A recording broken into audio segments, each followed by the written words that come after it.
Hey, what's up, everybody, and welcome back to the talk show about everything. I am Mike, and I'm here with Modem. Say what's up to people. What's going on, everybody? I thought you And was Black Magus. Yorustrix. What? I thought you were Black Magus. Well, at the moment I'm Mike. I'm too tired to say Black Vegas. There's two words coming out my mouth right now. Say what's up to the people, Yorustrix, and I remember your name. No, You really gonna do that? Really? You should do it like every time, yo. That shit is hilarious. Oh no. Okay, Birdman. All It right. was fucking pigeon noise and shit. What the hell? Is So- you finished or is you done? Go ahead, keep going. Shut the fuck up. Anyway. If you finish, you done. All right, I'm gonna go first because I'm sure I'm the only one who's played Uncharted 4, correct? Yeah. Fuck PlayStation, but keep going, yeah. Oh, All right, why are you so angry at Uncharted 4? Huh? Oh, fuck PlayStation because they randomly just decided that game sharing doesn't work. So I haven't been able to play Uncharted 4. What do you mean? Essentially, in like right before Uncharted 4 came out, all games that I've game shared with somebody, all of a sudden just stopped working. Huh? Their side I think still works, but the games towards me don't work. So That's did you call Sony? so weird. Sony. They're sharing their games, Yeah, we were sharing our games. Nothing changed as far as I can tell. like license transfer and all that shit. Like you had the rights to play their game. Yeah. And I'll it doesn't check work. right now. Maybe they decided to fix it, but I'll check right now. Because I mean that's Yeah. how it is for Xbox One. Once you share the right for your home Xbox. Sony's taking away my rights. Sony is not American, which they aren't. Maybe they just shut it down for the first week to try to force you to buy.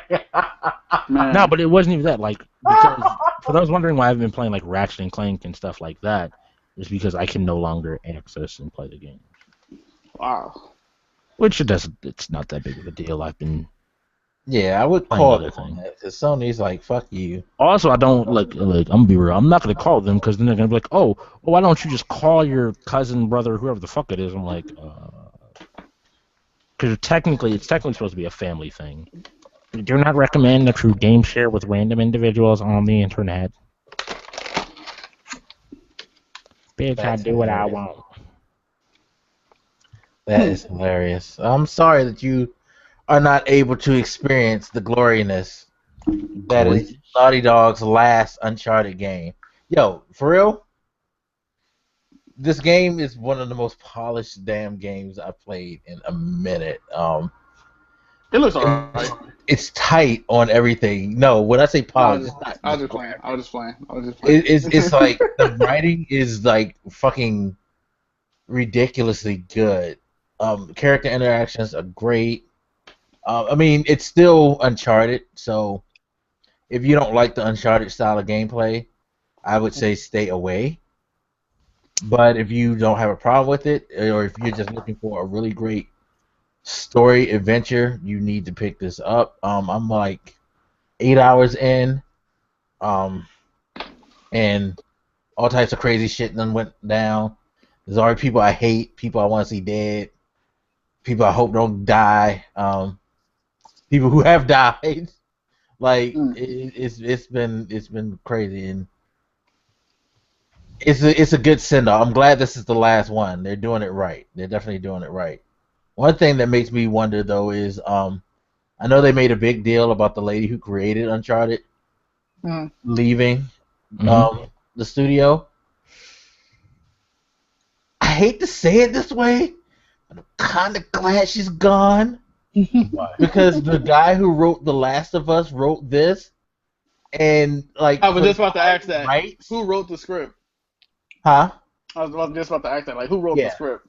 Yeah, Because from a person who likes to write, he's a way better writer. He understands character interaction and dialogue on a much higher level than she did. Like the third Uncharted, there had always been talks like there were complications and there was some friction during it.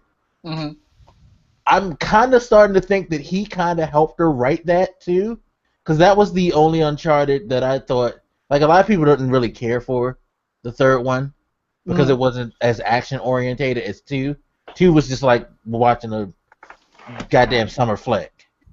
And it was a good game, but I think 3 is so short because it's less focused on the action and more about the story and the characters.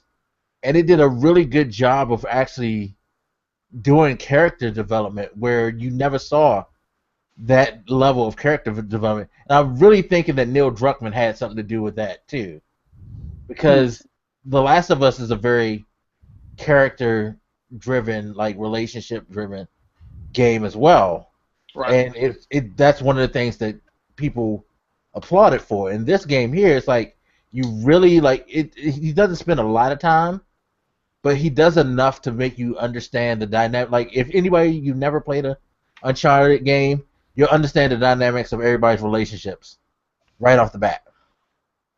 You know, the way they interact with each other tells everything, and it's done very, very well, and it gets you invested in the story even more. So I can't wait to see what the payoff is on this.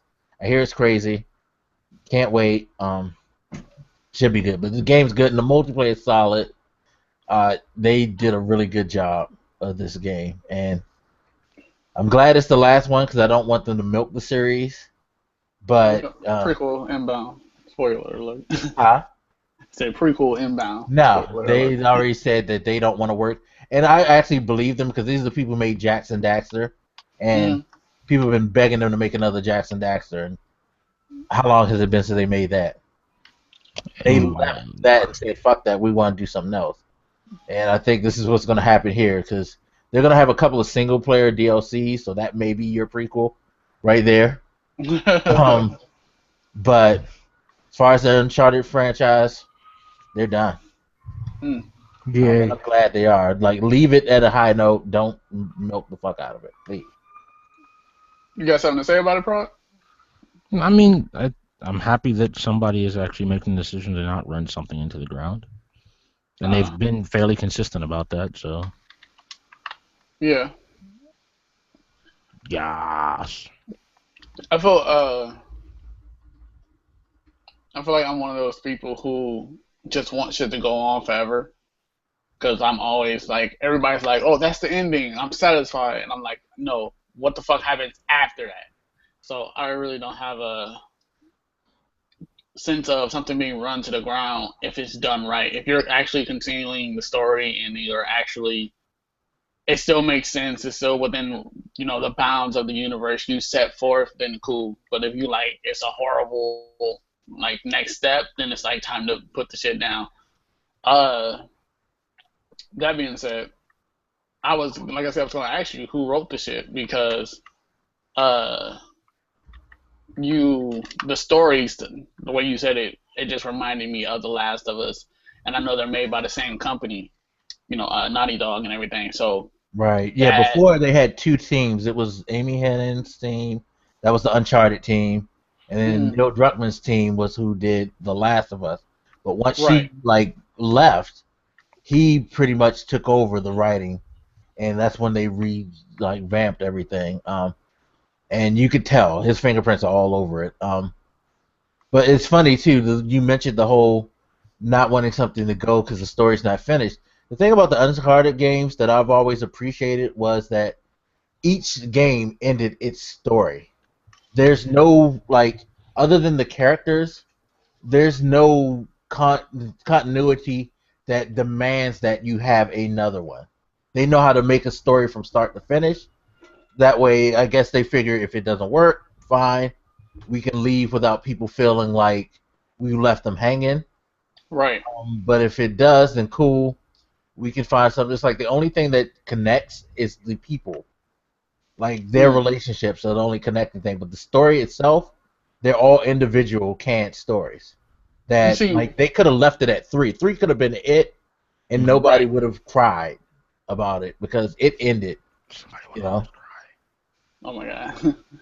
But it's like for me, like Halo is a franchise I just don't want to fucking die because I have to know how the Master Chief dies. Like, does he just die peacefully? But let me ask you that question. Like, And I think I should be kind of clear when I say like to let something die. Like similar to life, it is in my opinion that you don't need to like Master Chief in my opinion should have died, should not be around. Somebody else should be the should have taken the lead at this point. Like it's to me when you constantly push this or Master I don't know what is it doing. with Master Chief, the question to me now is how do you kill off Master? That, one second, it does that when like the water is like too much or something. It's off. I just started. I don't know. Man. You might have to unplug it. Oh. Okay. Continue, bro. By continuing, basically what I was saying is by continuing the story constantly, and Master Chief is probably a really good example of this, you get to a point where you can't kill off this character without making it seem in some way like a cop-out. Like, at this point, how do you kill off Master Chief? Well, to answer that, I would say it's the same way you kill off a character, one of the main characters from The Walking Dead, from the original cast. There's only like 5 of them left, I think. But they've come to a point where there's so many of them. I mean, they've not so many of them. It's come to a point where they survive so many crazy ass events. It's like, how do you kill them? They have to go out in like a blaze of glory. And I guess it has to be fitting. The counter to that is that like it's the difference between a human and Master Chief is the embodiment of a super soldier at this point. Like, there hasn't been anything, and that's where it comes. Like, every time you boost them higher and higher and higher and higher and higher, you get to a point where people start to question, really, would that have killed him? Well, you can look at this other instance. It's that whole argument that people bring up of Superman and Goku. Like, would that really kill them? Because they've been through so much at this point. They've dealt with so many things that you could argue, like, well, I mean, this was a worse situation than that, and he made it out of it. Well, yeah, but also it's the Master Chief. Like, the reason why he even stays alive like he does is because of like he just has extremely lucky situations. So like I would picture him either dying in one of 2 ways. One being a threat that he just can't stop. He gets overwhelmed and they kill him. Like, he goes out, like I said, in a blaze of glory. Or 2, he like saves everybody, but he can't save himself. Like, he gets into a ship, but the ship is out of fuel. And it's like, that's some really unlucky shit. And it's like the Master Chief luck has just run out. So, and the exact point I'd make to you is this. Like, that's why I think everything after Halo 3 is where they started to stretch things. At the end of Halo 3, that's essentially what happens. Where you're just basically left to say, like, well, I mean, his luck kind of ran out. He wasn't on the right part of the ship. He didn't survive. He didn't make it out. He is, as far as we know, dead for all intents and purposes. He's in a ship, frozen, floating through space. See, and that's the thing. Like, when you end something, or something can be continued, it can't be ambiguous. It can't be like the ending of 3. I felt when 3 ended and I seen the extended cut and whatever after beating it on Legendary, I knew there was going to be a Halo 4. I absolutely knew. And we kind of talked about on Halo 5. Like, I don't know, like the easiest way is because when you make a definitive ending, then that is what creates the question of what you're already presenting is what comes after it. Like, I think like the idea is there's always going to be the ability to say, well, what's next for any story. Like, there's not a story out there where you can be like, what's next, what's coming next, because you can always I don't think so. Because it's like, okay, take Tomb Raider, right? Let's say they base the game off of raiding this one tomb. Like, you gotta get inside the tomb, and you don't know how to get inside the tomb, so you gotta find a way to get inside the tomb, and then you gotta get this key and all this other shit. Then you finally get into the tomb, and now you're like, okay, you gotta set up, you gotta get through the tomb. There's some bad guy trying to get to the treasure before you, some shit like that. You get the treasure, you go home, and they're like in a cutscene. They're like, and then Lara Croft goes on to her next adventure, or some shit like that, to do other tombs or some shit like that. They could leave it there, They don't have to make a game But after that's the that. thing. That's ambiguous. That's not a Is it defined. ambiguous? Yes, because it's what you're clearly saying is like this isn't the end for the character. Like with No, Master see, Chief, with Master Master Chief is Chief at the floating end in of 3 space. Prod, he was floating in space. What the fuck happens to somebody when they're floating in space? Did he just die? Did someone fucking finally get to him? It's What like that. happened? He But with ran out of Laura, oxygen, didn't he? But Huh? let me ask. Shouldn't he have ran out of oxygen at least? he Well, was he in went. cryo sleep. He put himself. He got put in the cryo sleep, which, like, but So Modem. they Here's the paved thing. a way You to said, say, well, he's not done yet. but Modem, and this is the point I make to you. Modem. Exactly. Does what happened? Does Lara Croft die before her next adventure? Does she die during that adventure? Does she find more glory, more success? Is there a bigger adventure to follow?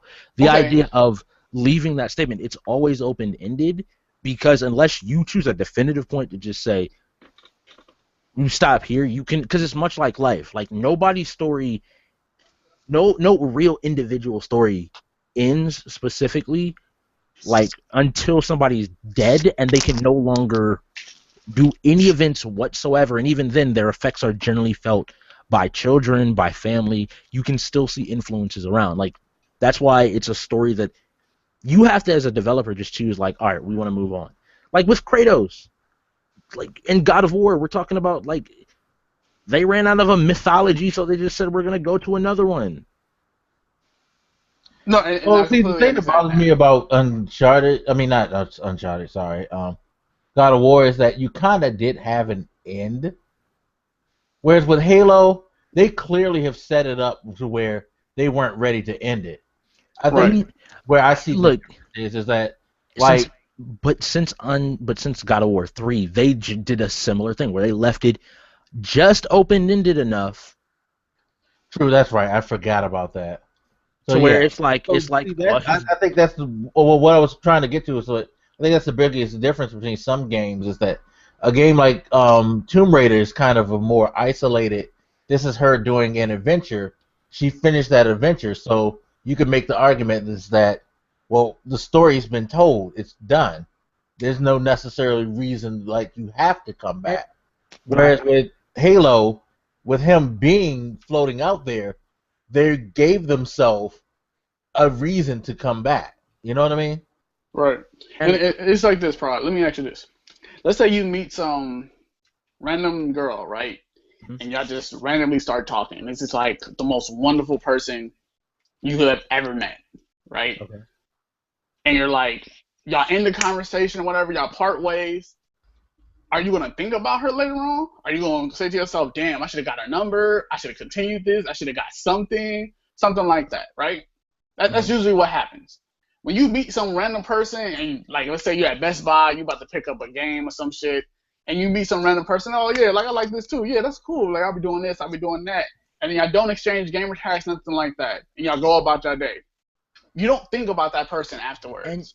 And what I would And argue is the before you say latter. that, my point is there are there's always ambiguities. Like even if you randomly thought of the random person you didn't really have interest in, it's like that's life, kind of an ending. That's just life. But then there's things where you're like some abnormal shit or something that's just not, the norm.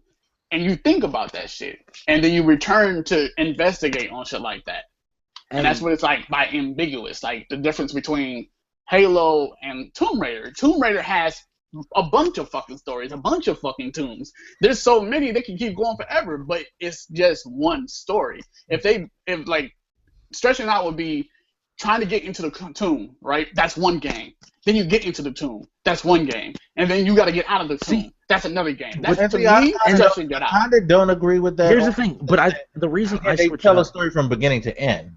here's what I'll say. Like Lara Croft, the Lara Croft instance, I'm not saying either one is like invalid. I think they both, because Lara Croft, Tomb Raider is the story of Lara Croft. It's the story of her adventures. It's one book after the other. They're all, as Blak was kind of saying, self-contained stories. Right. Master Chief, Halo has gone from being a story in a specific world to just specifically the story of Master Chief. If Master Chief dies at this point, story I wouldn't agree with that per se. Doesn't, because what changes? Because if Master Chief dies, yeah, it's not. But see, that's the thing. It's not. about the Master Chief anymore. That if you played 5 or you paid attention to 5 story, it's about passing the torch from Well, the not Chief to talk about to it, though, but is it Flying Modem. because it started with Locke, right? Did it start with Locke? I'm not sure. And then I you think ended up the first finding. mission is The with story Locke. was he needed to find Master Chief, right? Right. So then, how is it not about Master Chief? Or where's the torch being It's like passed? they're trying But see, to. okay, They're wait. Let me setting up the explain. Let me passing of the explain. torch. Yeah, it's pretty much the passing of the torch. The Master Chief has like maybe out of like 12 or 13 missions or something, Master Chief has like 4 or 3. Like it's not very many missions that you play as the Master Chief. Okay, And, but you like, get what I'm saying, right? Because yeah, I get it. the goal But was to go to find him, to it keep him was. involved. But see, that's what I'm saying. His trilogy, his second trilogy, which is this one, is over after 6. So either he's going to die in 6, or he's going to go off somewhere and just be by himself, or whatever the fuck happens. And like that's the end of his trilogy. And like that's why I'm okay with this new trilogy being more personal about who the Master Chief is himself. You know what I'm saying? Because the first trilogy was really about him saving everybody's fucking ass. It wasn't about like, well, okay, Chief, what do you want? What do you want to do? What do you think is the right thing to do or whatever? And in this one, this is what it's about.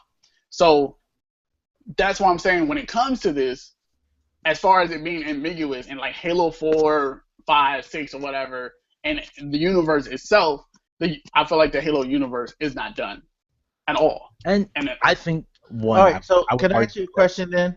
What's up? Say 6 is the last Master Chief, and 7 comes. Are you happy that there's no Master Chief? Are you fine with that? Yeah.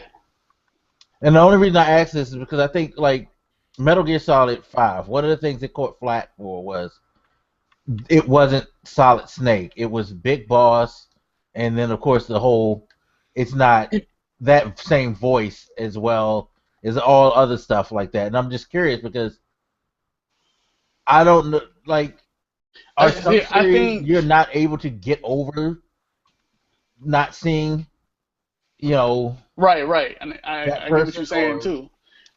My initial thought is like when someone says, what's that fucking franchise? The Bourne series.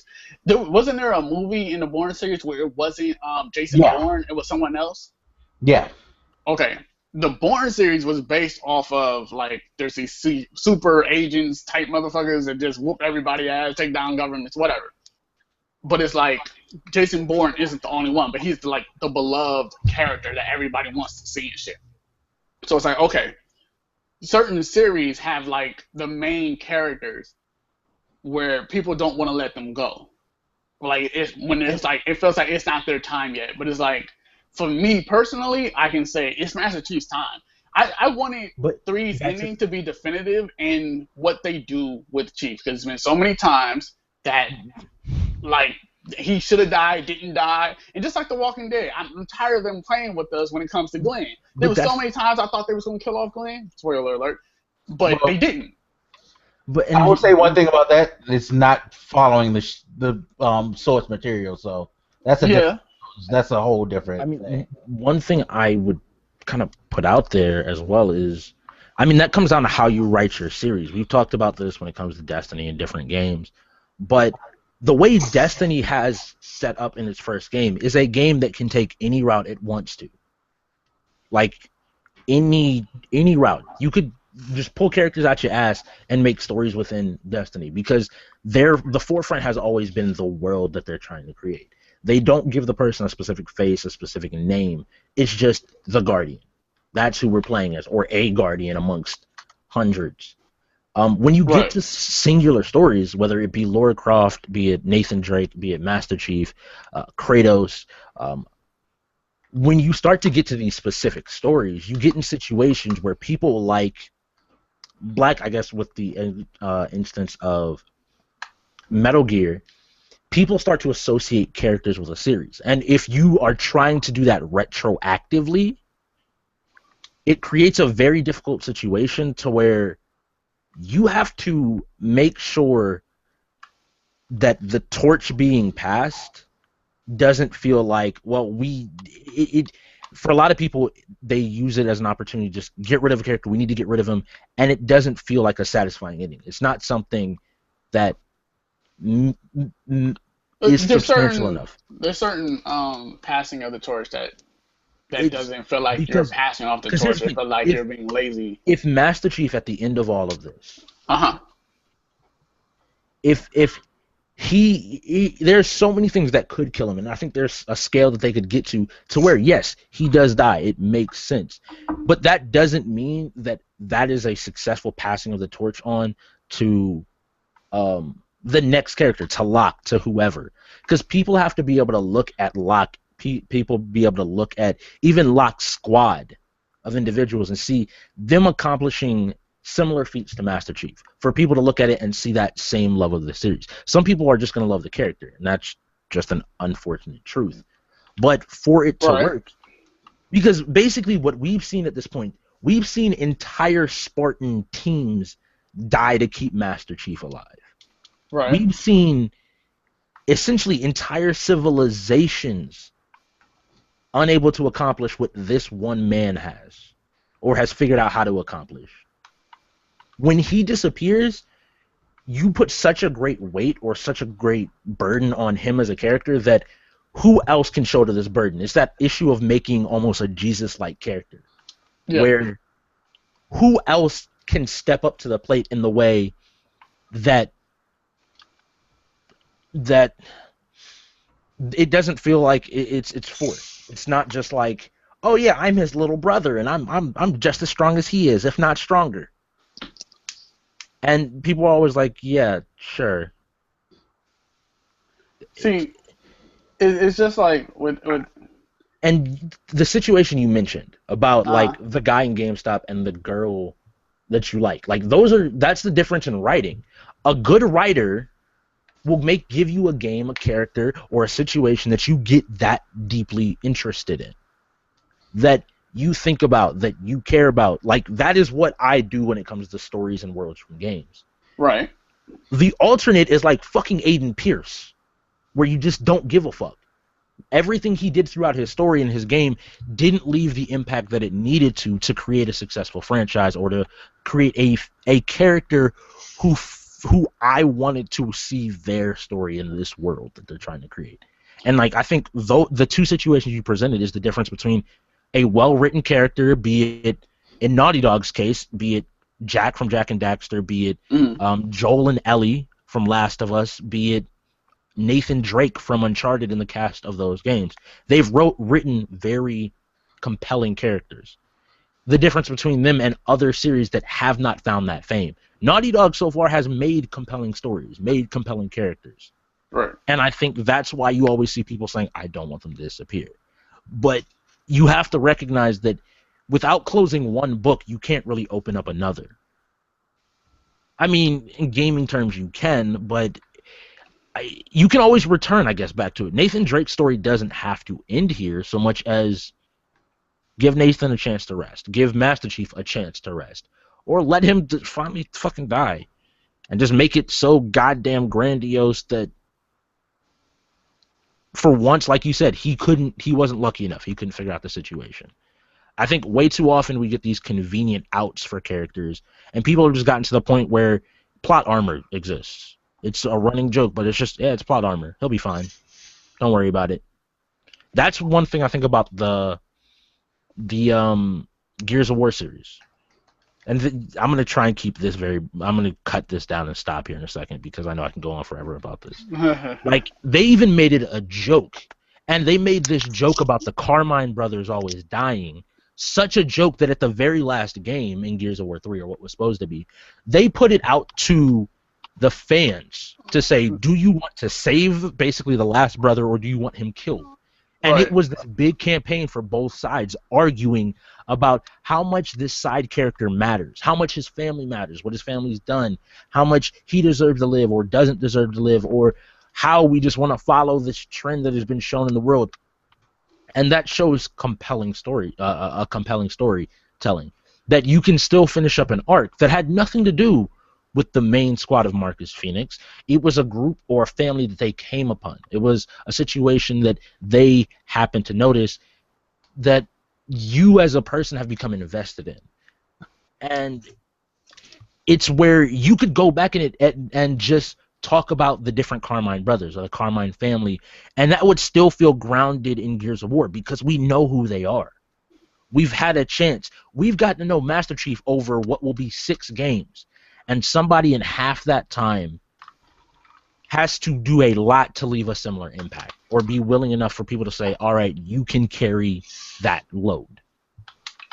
Yeah, I like, to an extent, I agree with the like the pressure is there, but 5 for me was a great passing of the torch. Like I said, we spent a lot of Yeah, I find time. it kind of strange that you say that because you're the only person that I've ever heard that feels somewhat remotely like Locke is someone that you want to revisit. And Because I it don't seems like see nobody why liked not. Locke. But It see, and seems like that's the thing. I everybody don't was see why very no one dissatisfied didn't with that. like. I don't see why no one didn't like any of Locke's team or didn't like Locke particularly or whatever. You know, like I feel like Locke was I mean, that naive I mean, I kid. don't know the character, No, so and I I understand. can What say. I'm saying is, for me personally, Locke's character to me was somebody with, great potential, and he's a fucking soldier. He's gonna do what he's told because he's a fucking soldier. And it reminded me a lot of the Master Chief because he was the soldier that they all went to. We need this done. You're the best one. Do it. And that's See, what I Locke think that's where is. Pride's point comes into And play. Is because we've become like, the community's become so invested in Master Chief after 4 games that for all 5. of a sudden this turn, and it was a bad turn to be quite from a writing standpoint. It was a bad What, turn to 5? start.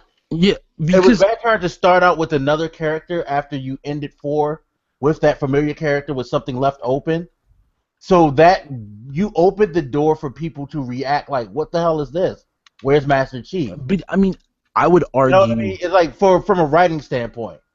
So it like they kind of like fuck with people, and I not think, intentionally, but they did. and I would even argue going from Halo 4 to into 5. I now realize in one Mhm. more game, Locke has to prove to me that he is somebody that can basically take on the shoes, not necessarily do everything, but fill the role that Chief filled.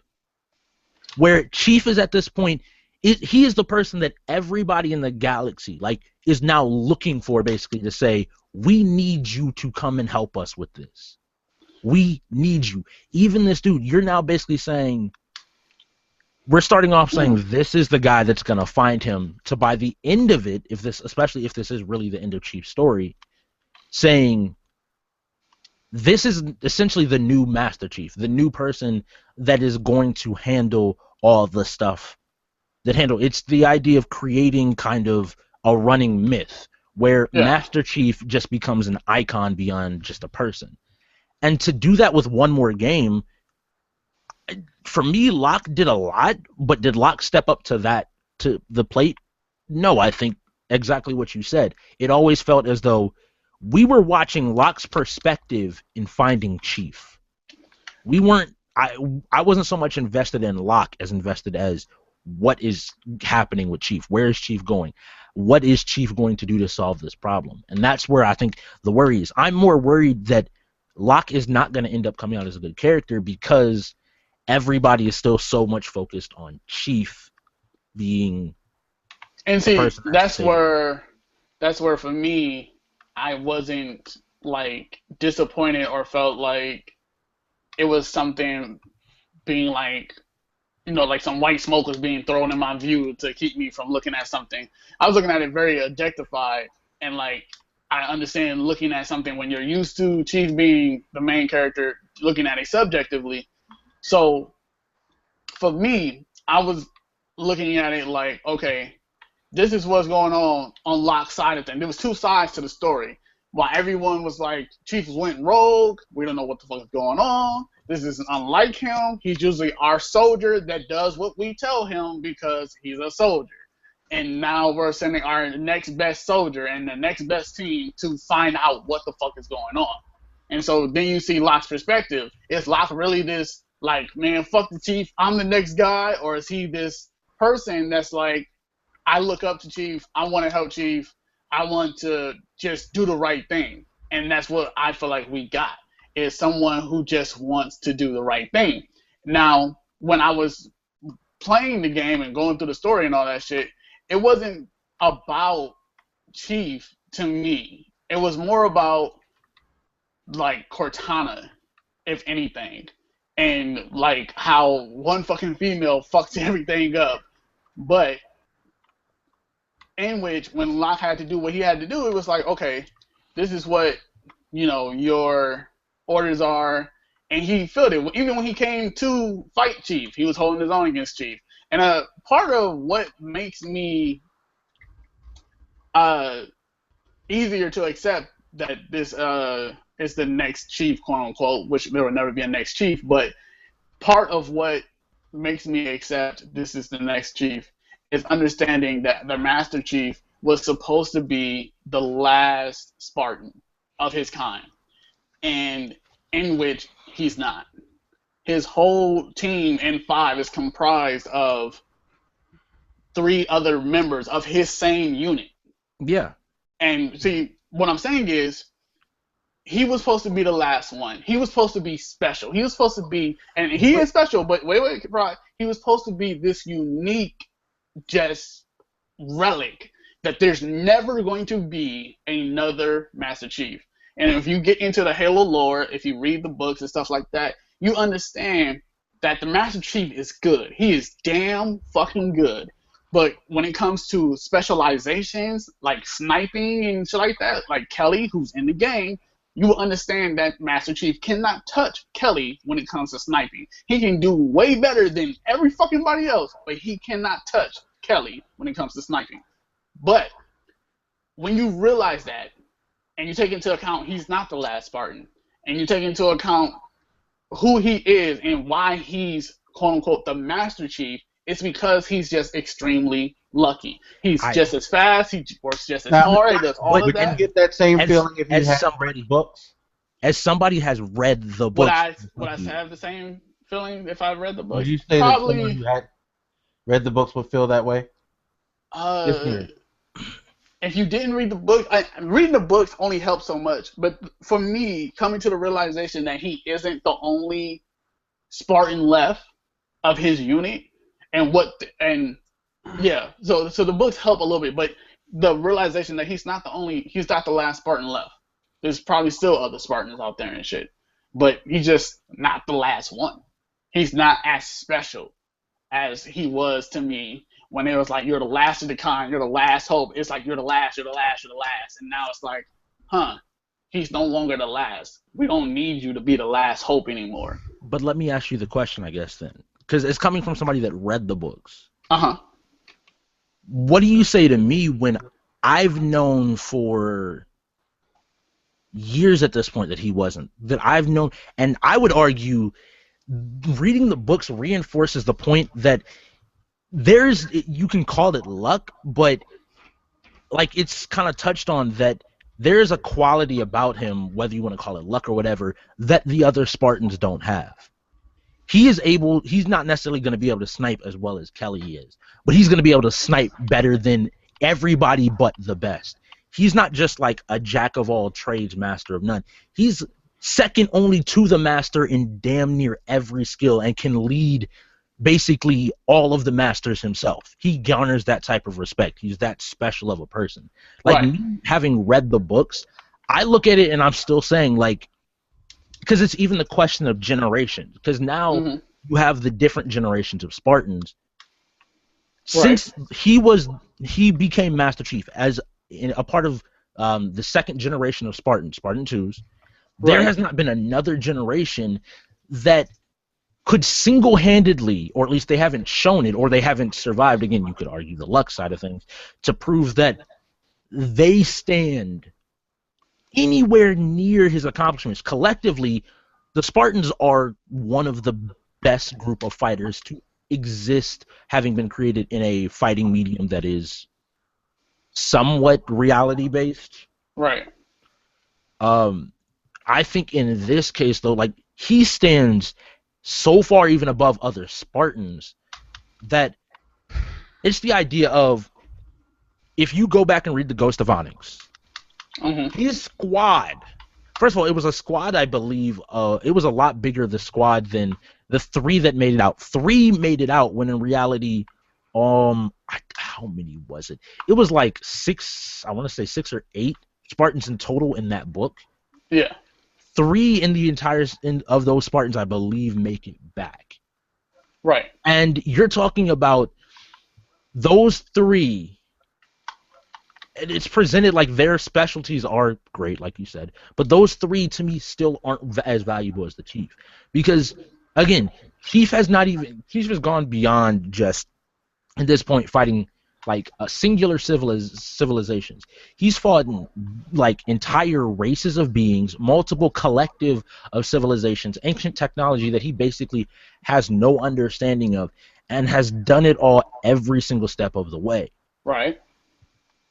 And yeah, you can argue the whole, like, I think that the issue I'm seeing is they've made Jesus, the Jesus character, to the point where when you kill him off, you're not going to be able to fill his shoes. So you have to have somebody that we can latch onto, and I don't think they did that, at least in Halo 5, with Locke. And again, I can't speak because I did not watch the prequel movies Into Dawn or the TV show, but Locke to me wasn't the character that was... That was what?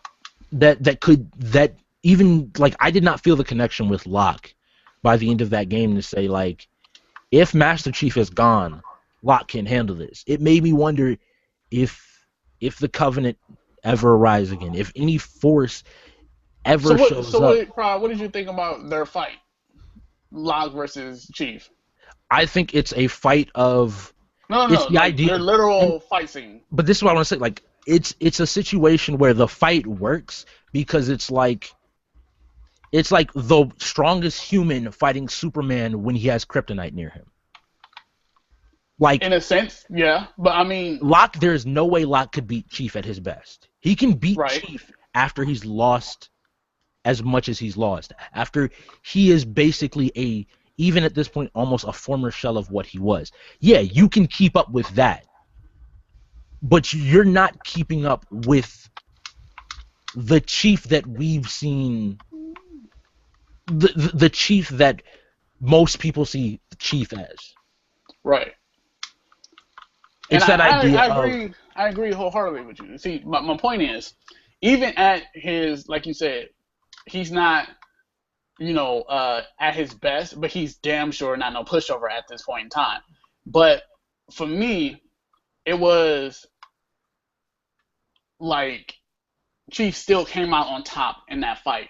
But there was some degree like, if Locke had more training, if Locke had the battles and the scars that Chief went through, then Locke would probably be around the same like caliber as Chief. And it's just a matter of time before that happens. So that's why I feel like Locke has great potential and hella shoes to fill, but he can do it. And that's also where, like I said, what I realized, there's other Spartans. There's other people. And after falling in love with the character, I don't want to see him go out like some fucking... I'd rather him just die or just go off and we never hear from him again or some shit. Like, he just go live his life. Like, that's what the fuck I would want. And I don't know. I guess that's the difference that you and I are having. Now, you feel that way about him? What made you feel that way? I'm just curious. Just everything this what did he motherfucker went through. It made you... Like you said, when you read the lores on some of the shit, you realize... No, I mean in the game, because let's pretend that this lore didn't exist and we all had to go just from the game. Okay, what did he do in the game? In the game, he saves everyone in that universe, right? He saves a universe. Then he has to come back to Earth, and save their universe. This man has saved 2 universes and a whole fucking race of people in 2 games, right? Then, on top of all that shit... So Locke did this in 2 games? No. Wait, what I'm talking about Locke, because we're talking about Locke being the heir apparent to Master Chief, right? Oh, well, first off, his fight with Master Chief, he held his own. Locke wasn't just destroyed. Some people felt like he should have been destroyed, but when looking at it logically and objectively, there's no reason for Locke to get destroyed by Chief.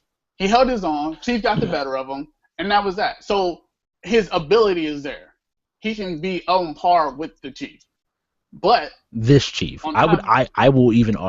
This That's Chief. Something and that see, I argue. Before I even get into all that, I agree with you. This Chief, but I said even this Chief is no pushover. This Chief is still Chief in some degree. Even if it's lesser, it's still like a high ass fucking caliber.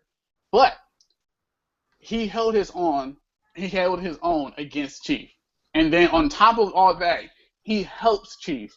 He goes into the fight with odds against him. This is what made me fall in love with the Master Chief. When the shit was on his neck, damn near, this is all on you. When the pressure was on, the odds are against you. There's no way you're gonna fucking come back from this. But he did. And the Locke did that throughout the game. He faced overwhelming odds. He overcame those odds. And he kept going. That's basically what the fucking Master Chief did when our bottom dollar was all we had left. We putting that shit on Locke. And he did this by himself, like no help. Like Master Chief. And I mean, to a degree, yeah. To a degree. So he had help. Yeah, he definitely had help, but so did Chief. To say that the Master Chief didn't have help, even as minute of help it was, like, the thing to me isn't who was there or who had what. It's like the argument with, well, Kobe had Shaq. Well, LeBron had Shaq when he was, like, tired and old and shit. It's like, who gives a fuck about all that shit? It's like, what's the end result? For me, it's about the end result. The Chief did shit, and I'm not saying Locke is I think equal the to the end Chief. result is, like, the godlike figure thing like he was talking about. It's like, pretty much. Right, and he's not there. The reason why Chief is the godlike figure he is because of everything he's fucking went through to get there. But Locke can't go through what Chief has gone through. Like correct. But at this he point, can go through other things. And I'm saying right now, at this point in time, we've seen him go through something that's significant enough to me that makes me see great potential in this character and think this is the passing of the torch. He's nowhere near godlike to me. He's not. And I won't even try to say that he is. What I'm saying is the character has great potential and the torch is being passed. In 6, it would have been passed. Like, Locke is going to be our guy. That's what I think. Now, I agree that Locke is probably going to be the guy. But my thing comes down to is that, and I get the idea of they're trying to set him up for that. Right. But to me, what he's done is proven that he is a Spartan 4. Right. That's what class he is. Like he's proven the caliber of Spartan 4s. Right. The caliber of Spartan 2s is like on such a different level that like these are and see, and this is where like I said, I would say I will get into this later, but the Spartan 4s can keep up with the Chief that he is now because of his armor set and because of his skill set. If Chief had the armor 4, the Mjolnir 4, then Chief would fucking blow him away. It would be no contest. Yeah. And that's bottom line. But see, my point is, with Locke Spartan 4 armor, he kept up with Chief. Spartan 2 armor. And he got a long way to go because, like I said, if Chief had Spartan 4 armor, it would be a fucking wrap. But and that's this just and I guess so you're saying he kept up with him because he had better armor than? And like that's the argument. My thing is like if you beat God who has a handicap. And it's just like the debate of the Marvel DC universe who will win in a martial arts fight, Wolverine or Batman, because they're both extensively trained in every style of combat and whatever. Wolverine, but that's. but see, that's my point, right? It's Well, it would be the same thing as why Locke would hang with yeah, but see, Chief both of because them are Wolverine has trained in better martial equipment. arts. Well, no, no, see, Wolverine can't die. It's like you well, can't. no, no, no, no, no, no, no. I'm Wolverine not can saying heal that. himself, It's not and he has not like who's adamantium going to claws. die, Mike. It's like who will win in a martial arts fight, not But- who's going to kill each other. Okay, but see, but my still, point is, But Wolverine can take both a have tremendous the amount of skill damage set. because of what? His regeneration powers. and Batman can't regenerate. Modem, I guess the question I would ask you. So is it like if Chief fought through everything, right? If Chief damn near saves the world again and gets shot, and that's Right. the thing that kills him, you don't feel like at the end of the day, like he's gone through every single thing, and everything that he's done, you don't feel like that person was just better than him. The person that ends up killing him was just better than them or close to on par. Like that's the issue I had. It's like, But who's better than Chief? but this is the point I want to make. It's bad writing because basically what they had to do was you have a character that is an outdated technology who is essentially being handicapped at every turn. The only companion he's had for his basically most of his life is now been ripped from him. Right. And since 1 second.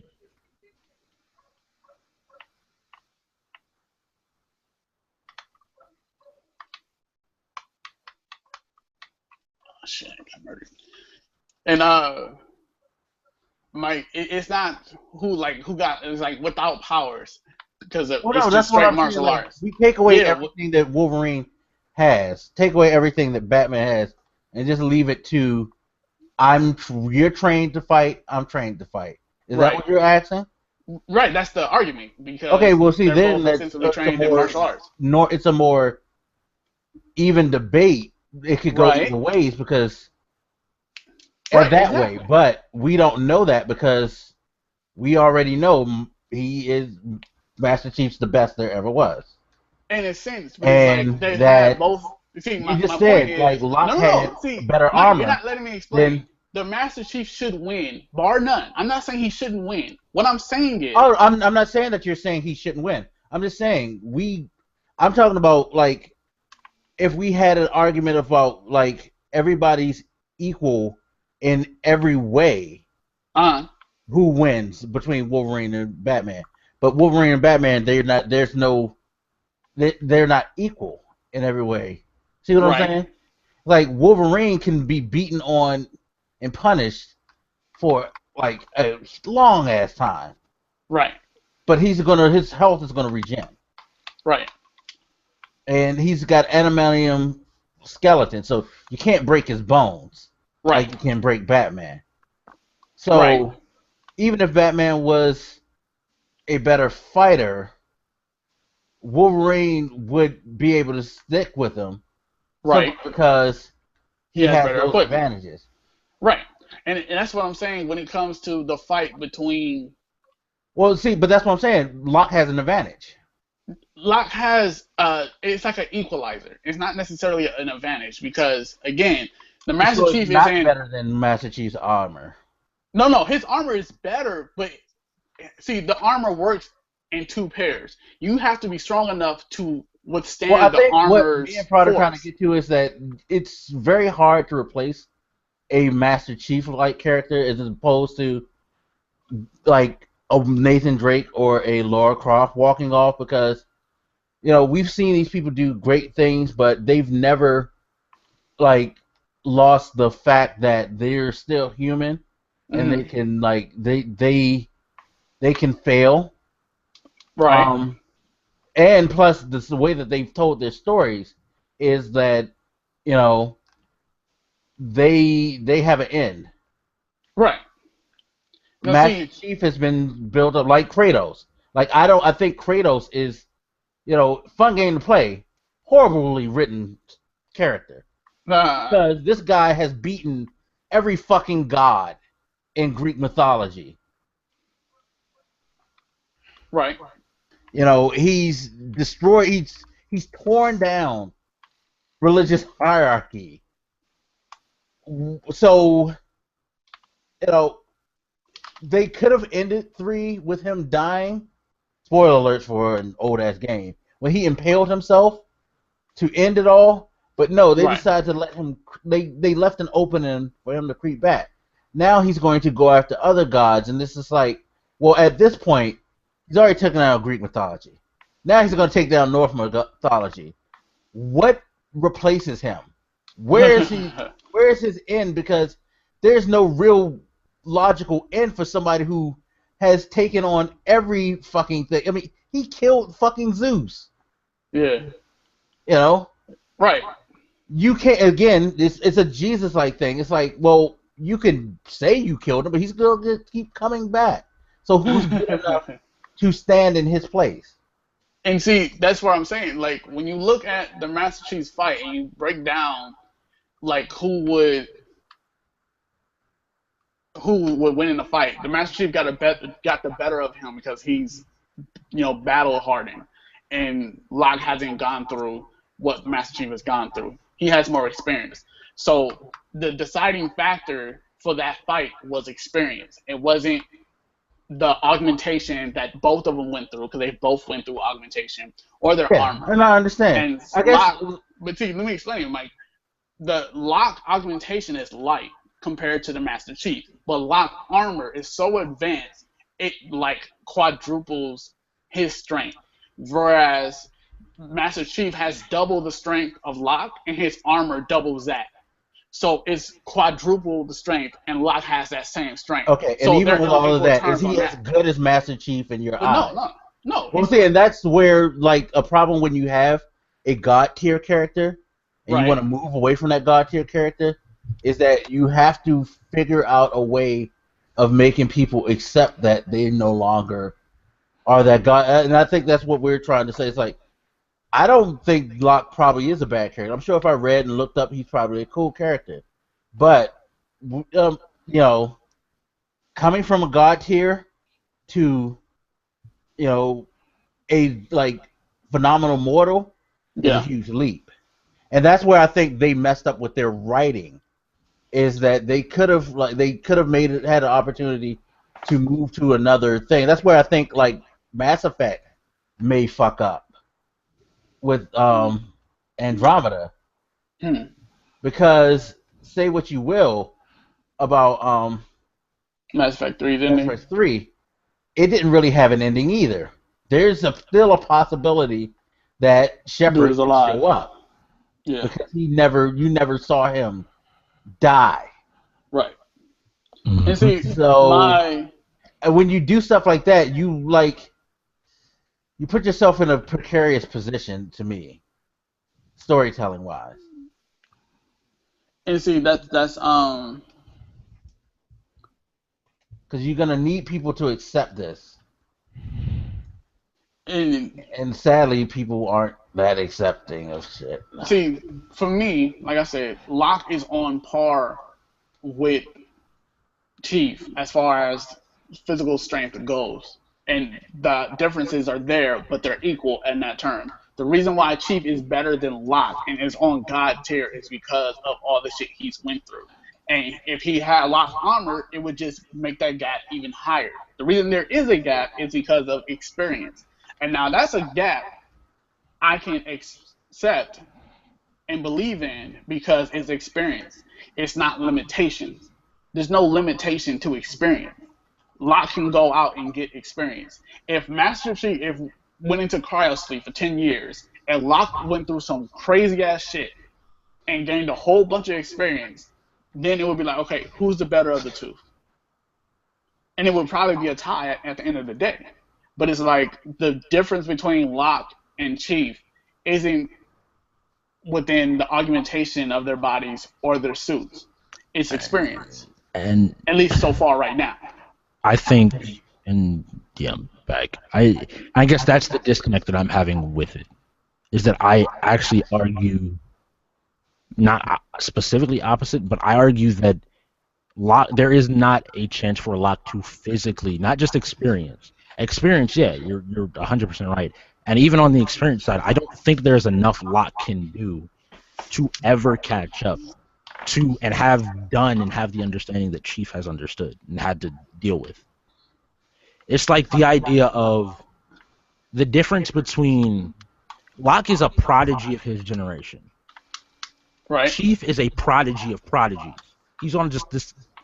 They've put him on a level, and Blak hit it. Like he's at a point now where I don't see who you can fill. You can have. I think you could make it so Locke's squad looks like, okay, the four of them could probably handle a good amount of stuff. Like they could probably handle most things. But it's that argument of, can they handle,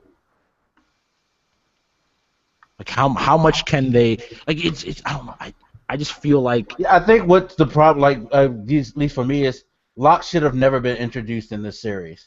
yes. Simply because you handicap that character by putting him as a side to Master Chief.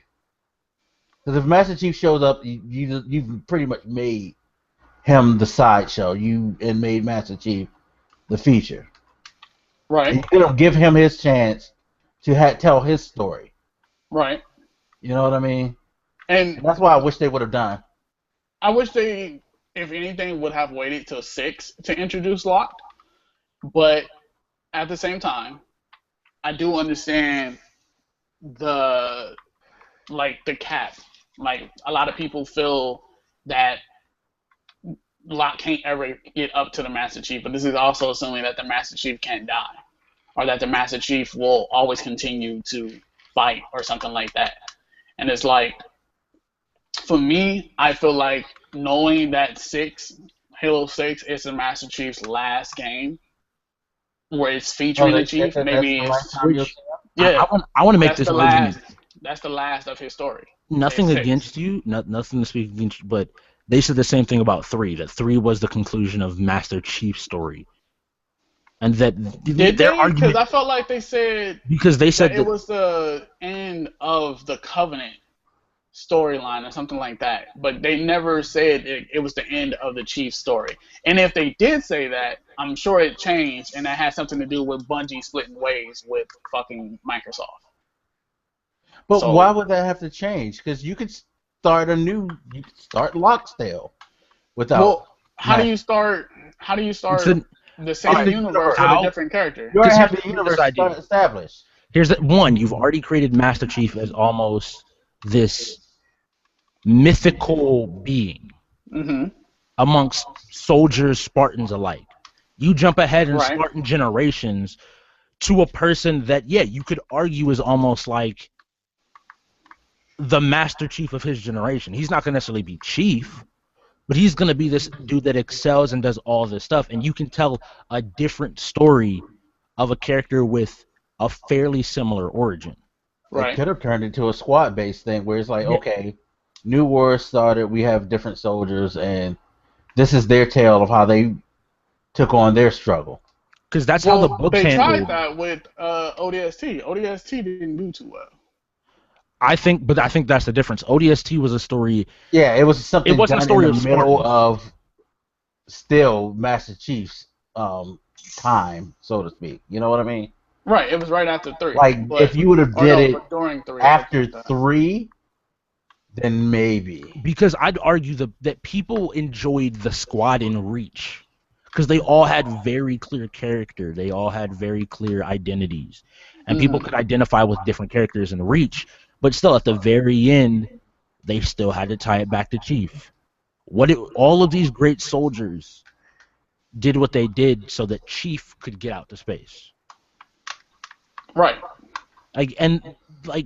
The issue is, and that's how I always felt, even in the books, they handled different generations that way, where it was almost like you tell the story of a generation. You tell the Right. story of that age. You can always have your myths, your legends, your Jason and the Argonauts, but who they might be or the adventures they might have can be different. It's why both the older Lara Croft and the newer Lara Croft can both exist. This is Lara Croft for a new generation, or for a new imagining. I Right. think the issue is they're waiting so long to get rid of Chief that by the time they do it, one, you can't make a Halo 7 Like there is not going to. It's going to be Halo. You're going to just restart the series. I don't know if they'll do that. Because if I you make think it a they'll Halo just- 7, people are going to assume that it's connected to Chief in some way. Right. But And that's just at the because same time, it's like the Batman v Superman movie, Dawn of Justice. Like everyone assumed, for whatever reason, that this is just going to be Batman versus Superman, even though they had Oh that no, they've said asterisk that next to their before. name. If you and I'm assume sure they that would for do the Batman and same Superman, thing. you don't pay attention to life. So And- you Right, need and to go I'm look sure they somewhere. would be the and same this is thing what for I- Halo 7. and this is But what I they've would said argue. no, but it's just like they've said from the jump. This is going to be an ensemble. They show you look at the commercials, you see Wonder Woman. Clearly, it's not But Batman. but what I would argue is that's part of the issue with the reception of Batman versus Superman. Yeah, right. Batman because versus it was- Superman could have been a great Batman versus Superman movie. But they turned it into All the people that started off saying, something everybody- that people didn't ask for. because y'all Well, see- remember, people were saying, how can Ben Affleck play Bruce Wayne? And Which yet he did a great job. nobody doing complains about that. that. Right. But see, my thing is, they did it to attract people, right?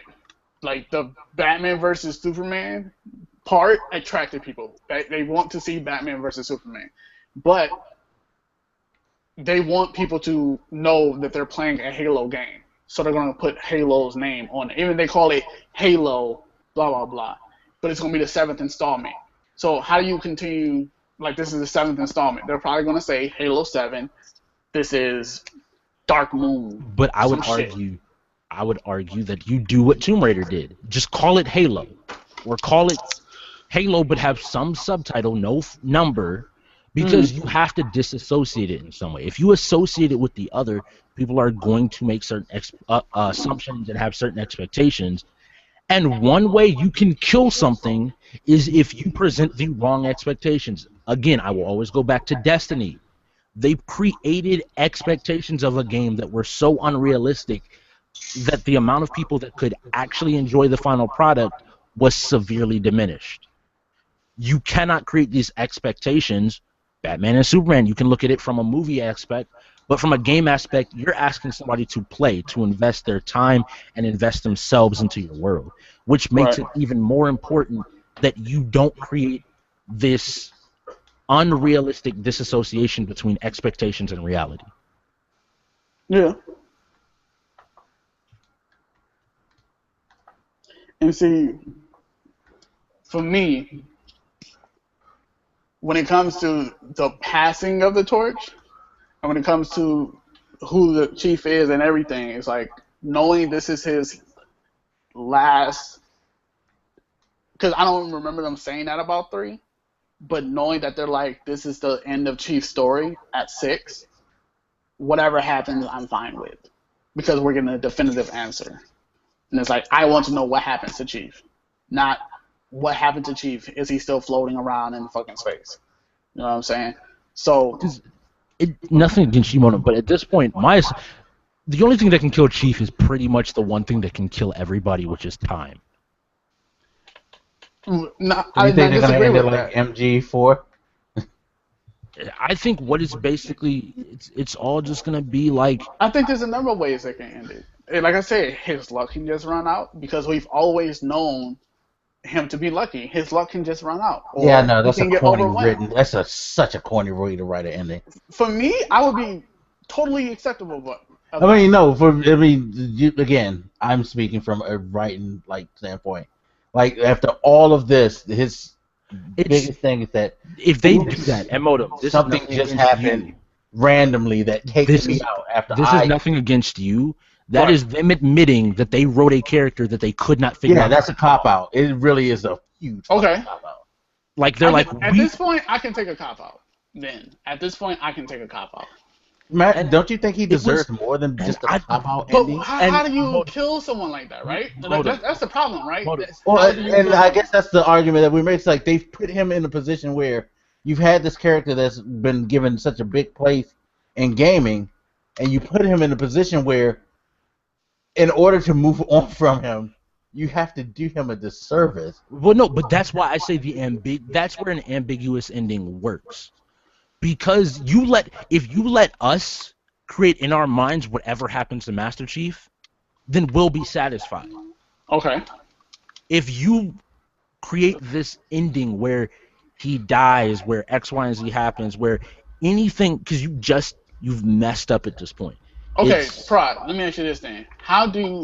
What do you feel would be like the thing to kill Master Chief? And besides time, that's the issue. I can't think of anything. If you want an example in another medium, I read Naruto. Hold on, I can answer your question. Okay. He dies at the end of 3. He dies. Saving the universe. He shouldn't have been just floating in the air. He should have been dead. Right. But for me, I felt like that was a disservice to him. I felt like he deserved to live after all of that shit. After everything this motherfucker has went through from game 1, 2, and 3, he deserved to live after that bullshit. My thing was like a hero. And my opinion was that he would have died in the explosion of a goddamn planet that he's trying to basically race across the surface of. That is a greater than life situation. He sacrificed himself for the greater good. Right. I mean, there's different sacrifices.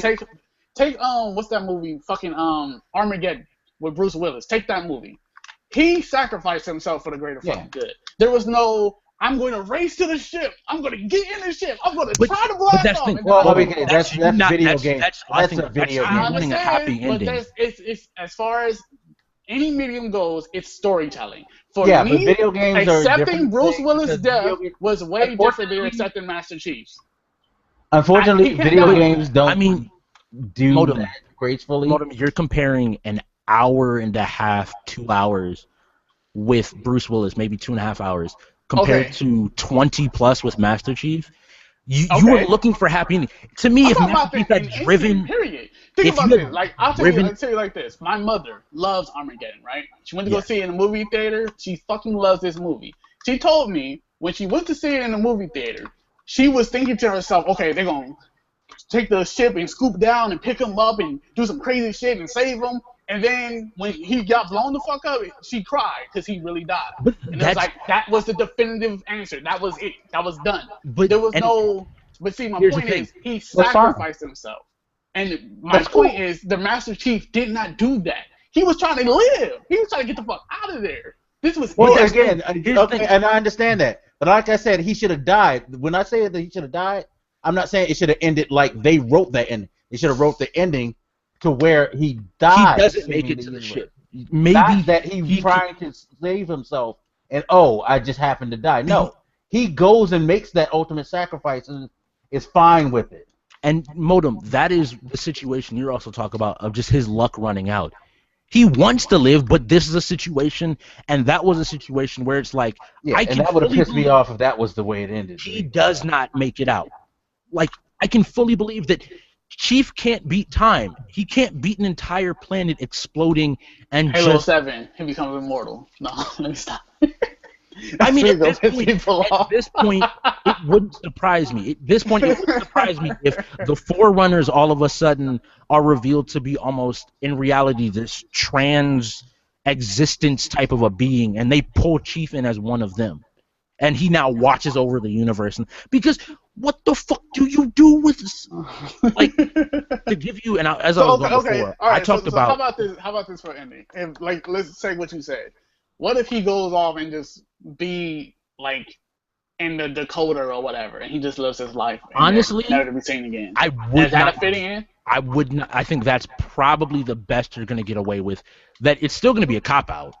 Okay, so that's what I'm saying. What's not the cop-out? Because to me, I felt like with Armageddon, after watching it, they could have saved him. They could have wrote some other shit. They could have remote detonated some shit. They've written him into that corner. Like, they've written him.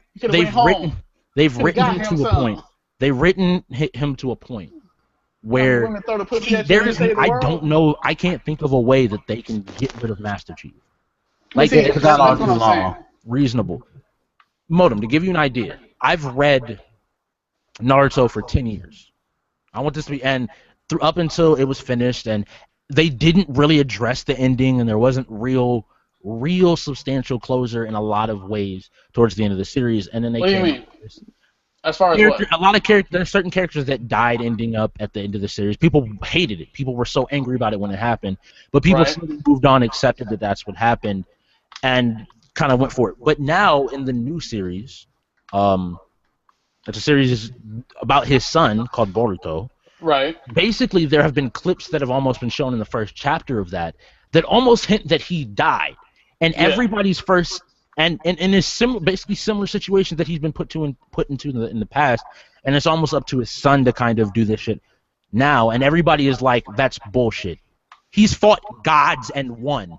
There is no fucking way you're gonna come up with There's some no shit where he threat just... to kill him. Exactly. And that's the issue with Chief. I understand it, but it's like at this point, this is what we have. This is what we're dealing with. And it may be bad writing, it may be whatever. But at the same time, it's like, what else can kill him? What else can it be? Well, that's where his Prod's whole time is the ending. Like, in the 6, he goes and he, like, hands the mantle over to somebody. Like, you, like, don't even hand it to one person, personally.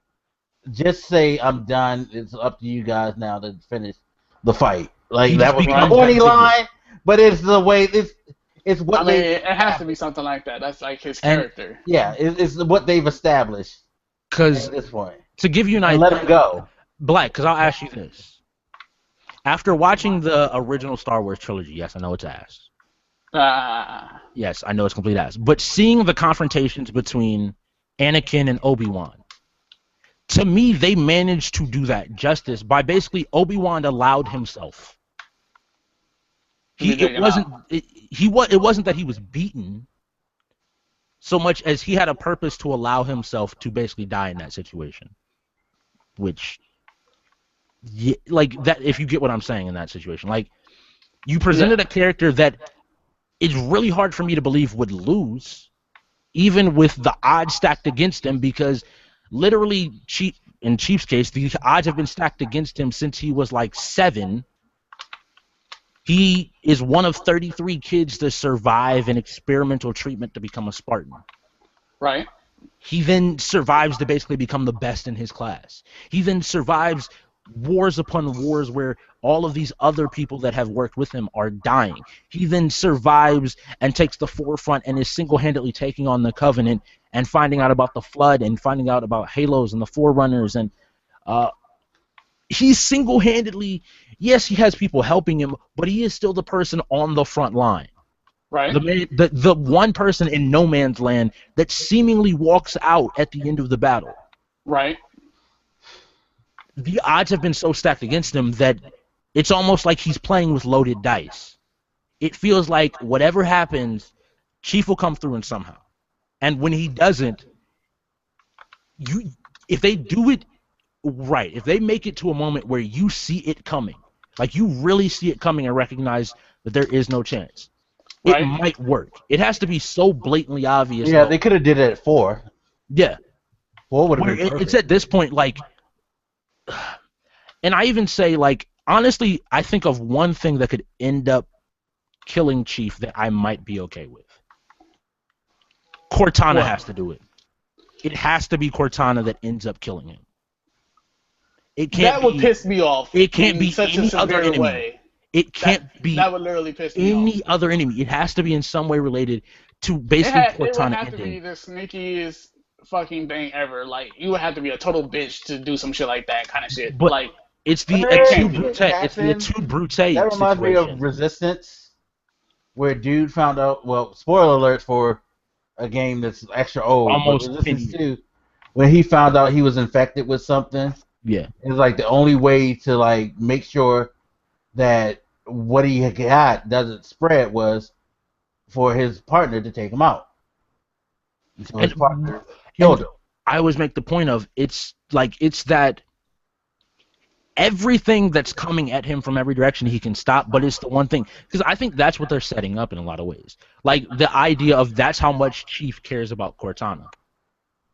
That is his one weakness. Is the people that he cares for, and that's the one way. And Cortana more than anybody, because she's the one person that's been with him every step of the way. That's why you see him, in my opinion, start to become more and more broken over the Forerunner trilogy. She's the only thing that I can see at this point, because she is the only person that knows Chief as well as Chief knows Chief.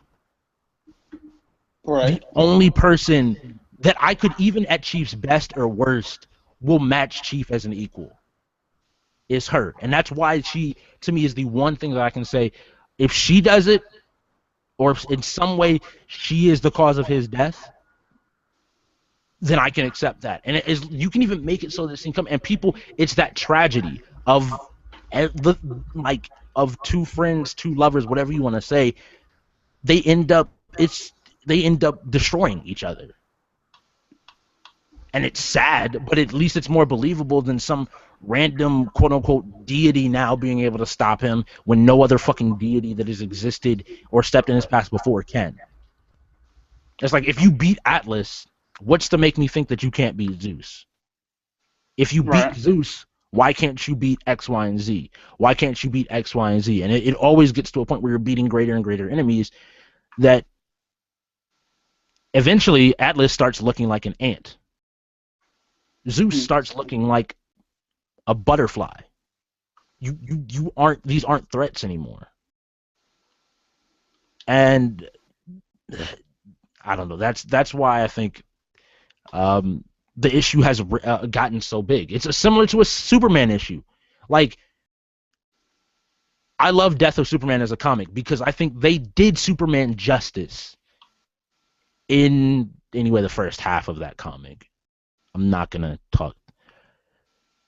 They tried to do it in, Batman vs. Superman. But the reason that comic does it is because he's fighting a foe that is on par with him.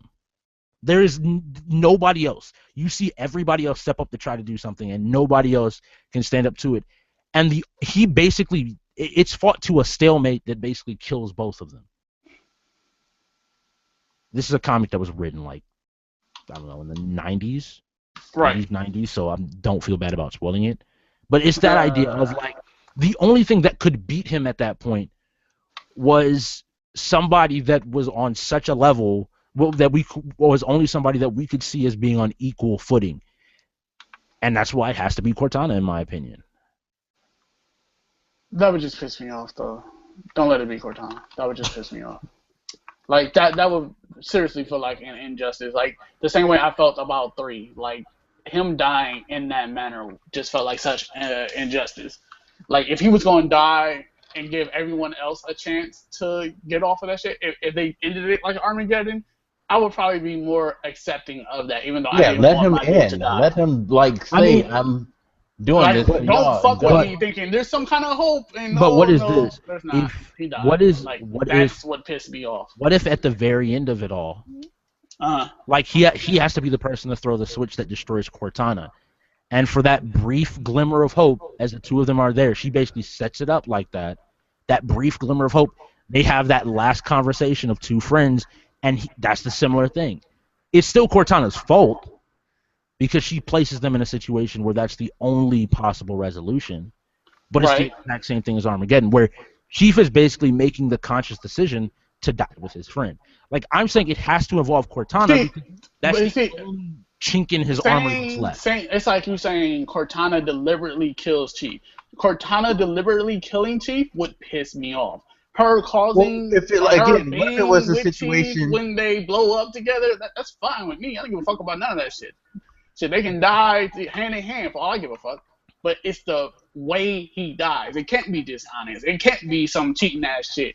It can't be that he was weak and vulnerable or some shit. Where he has to, like, somehow he gets something that if he carries on with this will be like disaster for everybody. He can't survive. His survival means nobody else will survive, type of thing. Would that be acceptable if she had to kill him? You mean like if Chief is alive, everyone else dies, and so Cortana kills Chief? No, like he has some type of, like, whatever enemy he's fighting has hit him with something that he's basically a catalyst for a big catastrophe. Right. But I mean, even if that was the case, Chief would kill himself. I honestly believe the character Chief would kill himself. and sacrifice himself. And that's like, what does that have to do with Cortana at that point? That has nothing to do with Cortana at that point. Well, again, it's like, I don't know, maybe he can't bring himself to do suicide. I mean, just say that the circumstances are he's pretty much stuck with that. And see, that's what I'm saying. You can't be dishonest to the character. You can't make Chief like, I can't do the right thing because for whatever reason, all of a sudden, I don't want to do it. That's No, it's not that he doesn't character. want to do it. It's like some circumstance makes it to where he's not allowed to, or he. I mean, and that's why I say again, Cortana. But to see, then that's another thing. When you bring in these other like, what's the word, stipulations, then that makes it so it's not Cortana's fault. It's not the Chief's fault. If something's keeping Chief from doing it, that's not the Chief saying I don't want to do this. That's not being dishonest to the character. Something's preventing him from doing that, and I will be fine with that. Yeah, Like, that's what I'm talking about. I'm not saying like just, oh shit, I have this. Cortana kill me. He's not just gonna randomly say that. No, just like Because he's not gonna put that on her. But just don't be dishonest to the character or characters of what the fuck is going on. If he became some kind of catalyst, if he absorbed some kind of energy with his suit or some shit and it's about to blow the fuck up, and there's no way he's about to get that shit off in time or some shit, and he jumps off a fucking cliff, that's more accepting than some dishonest shit. You know what I'm saying? And that's just how I feel about it.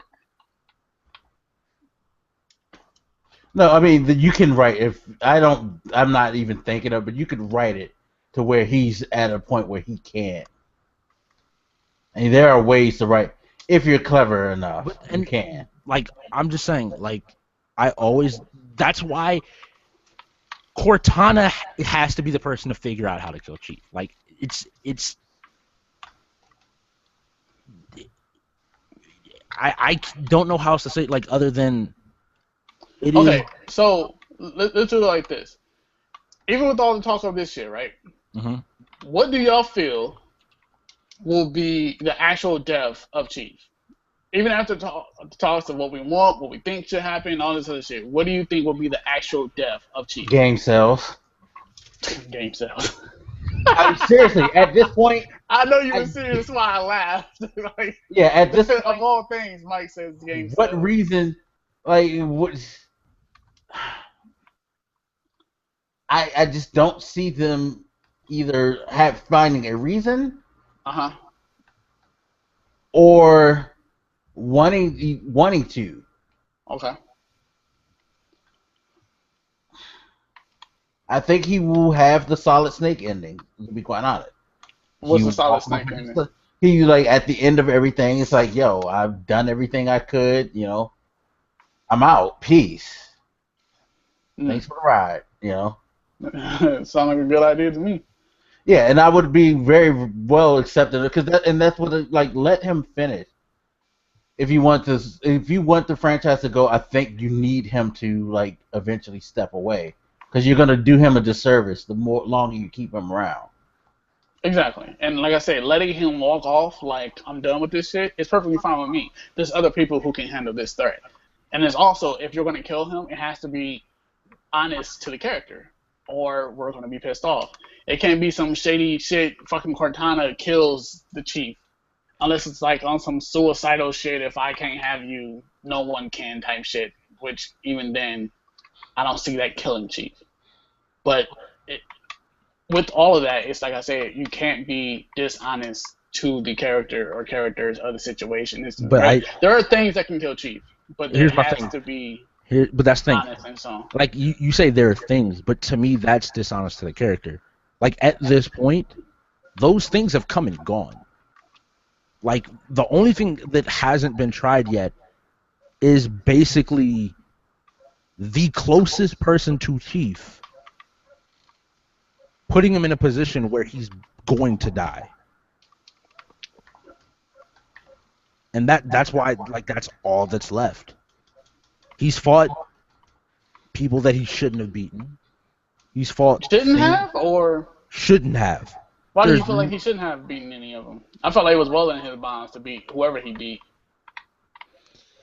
You could argue hive mind and all that stuff. Yeah, he can beat other organisms, but he's beaten literally time, space, Technology from civilizations that they have already established are so far advanced beyond us, or what we currently have, that's why we're researching as heavily as we are. I would agree if it wasn't the case of him being a direct descendant and inheritant to the Forerunner technology.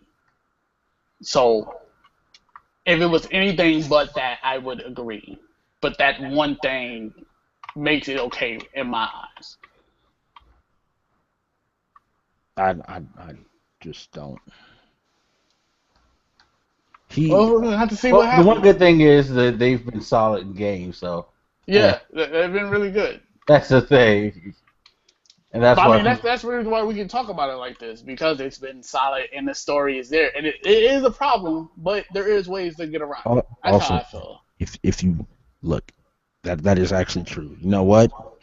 Have Chief actually be one of the few Spartans to live up to the fucking saying. Have him be the one Spartan that lives up to the saying. Spartans never die. They simply are They're MIA. just missing. Yeah, they're just missing in action. Let him be that one. I don't give a fuck. Right. About Then any other to Spartan. me, he would be God tier. Like, There you go. Absolute. There you go. He's Like, the only one who's just not dead. He's just missing in action. he is legitimately missing in action. Sure, I'll take it. I'm not gonna like it, I would love it. I would personally love it. but I'll take it. Who's playing music? Who's that? Was that like the theme song or some shit? Nah, sorry. I randomly clicked on my page and it just started blasting music. Oh my god. So what are we talking about next? All right. Well, you should talk about you because you have something good going on, or can you not talk about it? I didn't get no NDA, so no. I mean, I did. Well, no, NDA. To be fair, he got an invitation to an event. I don't think that's. And I'm pretty sure it's like, like I said, they're pretty open about NDAs. Like, it's included in what, if they don't want you to talk about something. Like, I can talk about, I'm going to go play test for Activision Monday. I just can't talk about what I'm going to go play test. And so on. But, like, the E3 thing, EA Play Los Angeles. Basically, I'm going to the EA Play Los Angeles event on the 13th of June, and I'm going to get to play Battlefield 1 and Titanfall 2. So I'm pretty hype about that. And being subscribed to a service actually paid off. Imagine that. Oh, so this was through the EA Access thing? I have no idea because I'm not with EA Access. I'm just subscribed to something with EA. And they sent me an email saying, you're subscribed to, let me see, where's the email? It said EA Play 2016. Early bird registration is live. Tickets to EA Play are now available as a subscriber to EA Play. I don't know what the fuck EA Play is. You have access to EA Play LA and EA Play London early bird registration period, which begins now and closes on May 19th. The link below will direct you to the EA Play registration page. Register for the event where you'll have access to hands-on demos with EA games. Tickets are limited, free, and available on first-come, first-served basis. Sign up today before tickets run out. It's time to play. And I got that email, and within like 15 minutes went to go sign up, and I got in. So there you go. That is what's up. So you get to go to EA Play. Right. First, I'm jealous. What are your expectations? Other than it being fucking awesome, right? I'm most excited to see what the fuck is up with Titanfall 2 and actually get to play it. And I know they're going to do the reveal the day before I get to play it, so I'm kind of going to know what to expect. But I'm hoping they don't change too much of the core of what Titanfall was. Maybe add on to it, and you know, have a lot more content. So that would be my thing. We seen like in the little teaser trailer, the dude had a blade, so I guess melee combat is taking a step up. You know, it's hard to say. I feel like it's gonna be Voltron. Do you? Not totally, but that Oh, would be okay. cool to have that like robot melee. That would be cool. Yeah. What do y'all think? Or let's better yet, what would be some of the things you would want to see in Titanfall 2? Customization, more weapons, more maps, a bigger variety of game modes, an actual story. No fucking beta. I think That beta covers did all kind of kill bases. it. Well, the beta killed it because it wasn't much to it. If for me, I feel like if Destiny didn't have its loot system, Destiny would have died out a lot faster than it did. And Titanfall definitely didn't have the DLC progression as Destiny did. But even with that said, it's also like with Titanfall 2, the biggest thing is the story, and I feel like we need a DVD, like some kind of cartoon animation of what the fuck happened with the animation. You know what I'm saying? Like, with the story. Excuse me. Like, what was the story about, and then lead us into Titanfall 2 story. I mean, look, I Titanfall actually personally had a disagree. story. I disagree with it. I disagree. No, with Titanfall definitely had a story, but we need like some clarification because it. it's hard It's a to civil understand war. what the fuck Like was that's going Yeah, on. no, it was, to me the story was clear. It was it was just just a civil the war way between you went through it was just dumb. fucked up. Yeah, see, my problem with Destiny's story is one of my problems with Destiny's story, I should say, is why are we doing this? Why is this going on? And there's people who can tell me, but Destiny can't tell me. It's not in Destiny's story. Technically, Destiny can tell you. See, How It's can just that you have to read it. Oh, see, that's that bullshit. and Nobody here's got time for and that that's the shit. issue. That's That I got is the time for that biggest shit. problem. It's like you can't play through it. You can read it though. But see, and that's my thing, right?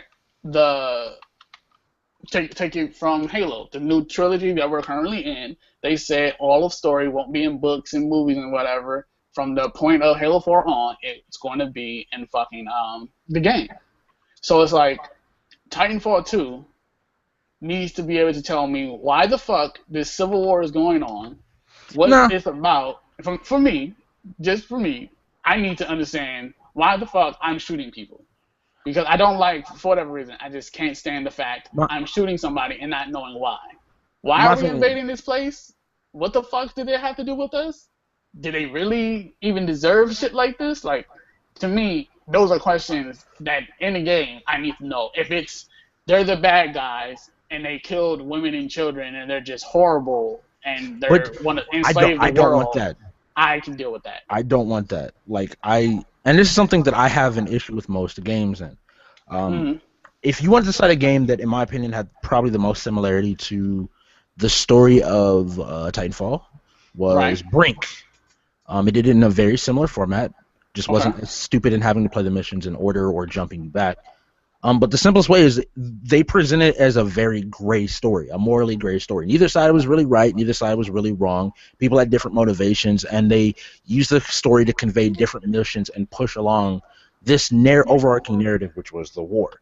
I think if they do that with Titanfall, which they did okay, it's just I think most people, and I'm going to argue this, most people didn't pay attention to the dialogue before and after missions started. Which, if you didn't, then yeah, you didn't get any of the fucking story for the game. Or during it, because there's a lot of dialogue during the fucking mission. But see, that's what I'm saying. You told me more about Titanfall 2 than I ever gotten from the game. You see what I'm saying? That's a problem. And It shouldn't be like you gotta seriously pay attention cohesively and not miss a damn thing. I will to say this: understand you what's should fucking pay going attention on. to the dialogue. Look, this I one I'm don't know gonna why say to you. people, but I understand what you're saying. Look, Modem, I'm just gonna tell you, never play a goddamn Kojima game in Well, your see, I don't life. have that problem for the most part, unless it's just not clear Look, to me. Like it's dialogue after a match. Who pays attention to a dialogue after a match? Like for Well, me, that's Call the of Should thing. Duty get has into you in the dialogue. I story don't pay mode, attention but to that's that the shit. problem. They put a story in a weird concoction of multiplayer because Like, you're Exactly. supposed That's why it doesn't feel like I'm playing a the single player difference, campaign. and if you want to know the difference between it and Brink, what Brink did was at the start and end of every mission, there was a specific cutscene that you had to watch before the start and end of every single match. So you got the story. And then they even had a couple of what if scenarios, and I think it's there, and I think the story, it's one of those things where it was badly presented, and all you need to do is include more content in your game and clean up your story a little bit. Like, if you just add that, honestly, there wasn't much else wrong with Titanfall 2. A lack of content and poor storytelling. We're saying Titanfall 2 or Titanfall would arguably have turned Titanfall, in my opinion, into a game that people would have loved and would have lasted. For me, Titanfall killer was its lack of content. The story wasn't as bad as some stories. I just don't understand exactly what the fuck is going on.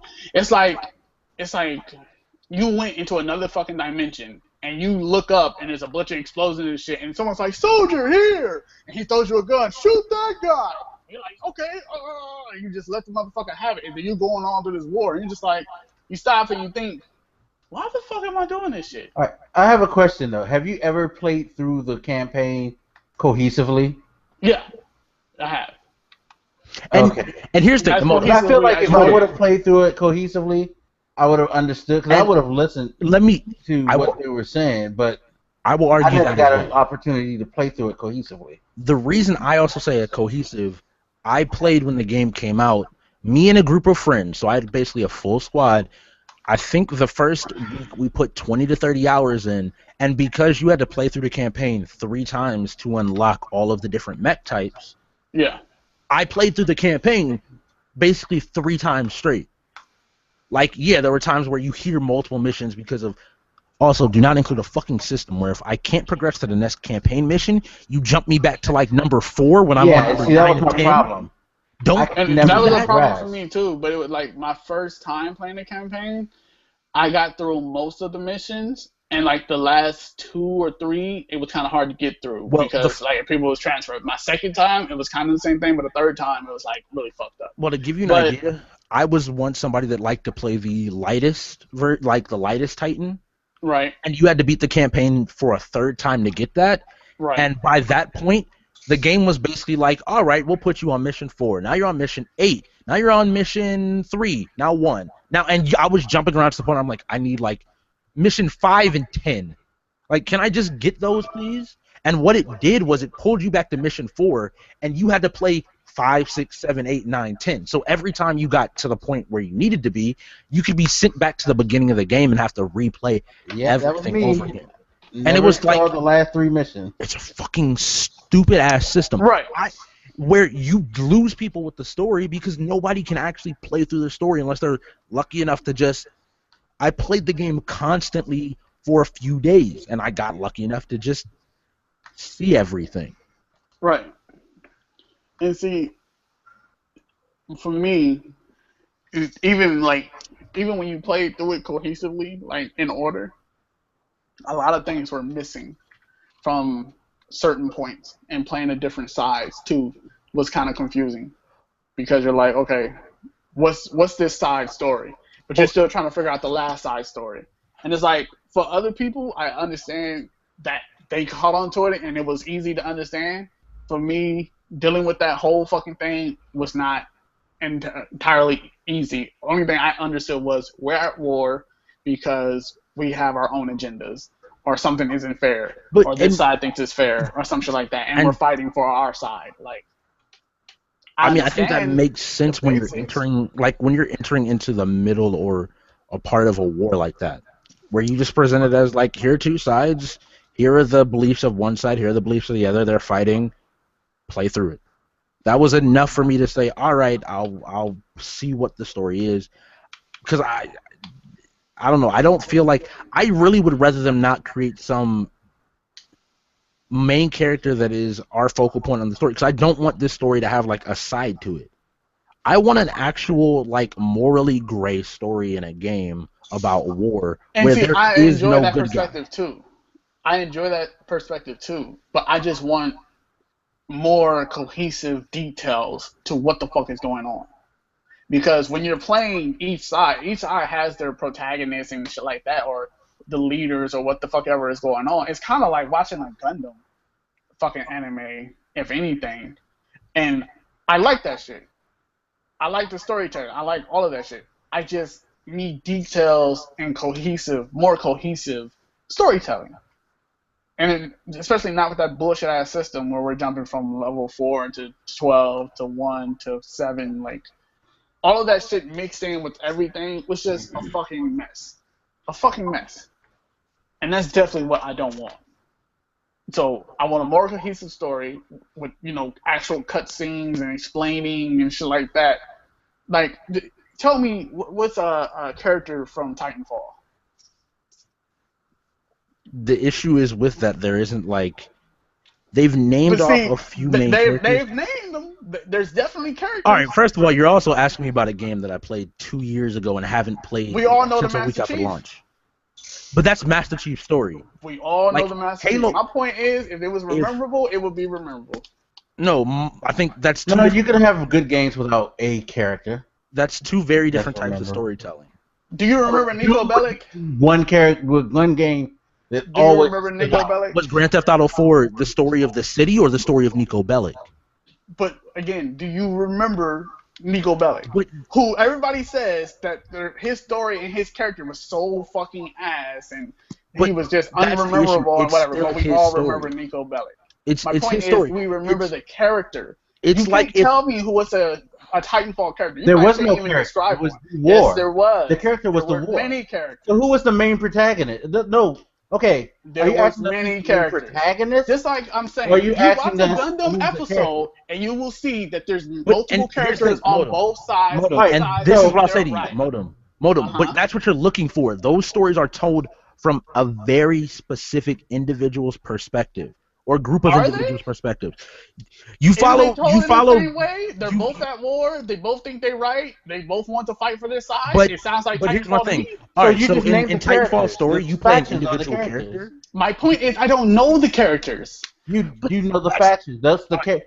Well, okay. What's the factions? I guess What are the because- Titanfall I guess factions? because The IMC again, and the militia. this is me looking from it from a literal standpoint. There are some Okay. stories where the concern is sometimes not the individual, Who? whereas it's more of The what? the sides, and that's where they try to come out with Titanfall. The problem with coming at it like that is that if you're going to do that, you need to still tell it in a more cohesive sense and not have it to where it was as janky as it was being broken up. Because I'm sure there's some type of, like for me, I never got to see what it was because every time I would get to the third or fourth mission, I get thrown right back to the first mission because there weren't enough people on the servers playing the fourth mission for me to actually continue my story. That was the really fucked up thing. But like the whole, like, you have that corporation versus the outliers who didn't want to be a part of that group going at it. I understood that totally. I understood the premise of the struggle and all of that. What I didn't get was like the progression of the struggle. You know what I mean? Mm-hmm. I didn't need to know an individual, but what I did need to know is like, okay, where is this like heading to? Is this just because if it was just a straight multiplayer game, then that would have been fine. But they tried to put that campaign thing in, so I needed to know, okay, so where are they headed to in this struggle? And I could never find out where they're headed to in that struggle because fucking game system was broken. You know, I mean, it's like best thing I could think of is a game like while it has individual characters, I don't think you need individual characters for Command and Conquer to be a good game. Yeah. Because it's all about the communist versus, It's the story of the a United war. States. That's the Okay. battle. So all the characters are inconsequential. Names don't matter in the like. Okay, take Civilization Revolution for example. The characters you play as is not like there's one character, right? The people that you talk to and all this other shit, you know these names, but they're not necessary for gameplay. They can be called something totally different and you will still get the general, like the same experience. With Titanfall, my point is there's some lady who comes on the screen and she's telling you something about something. And if you have, and that's another thing. There's like 2 fucking stories inside Titanfall.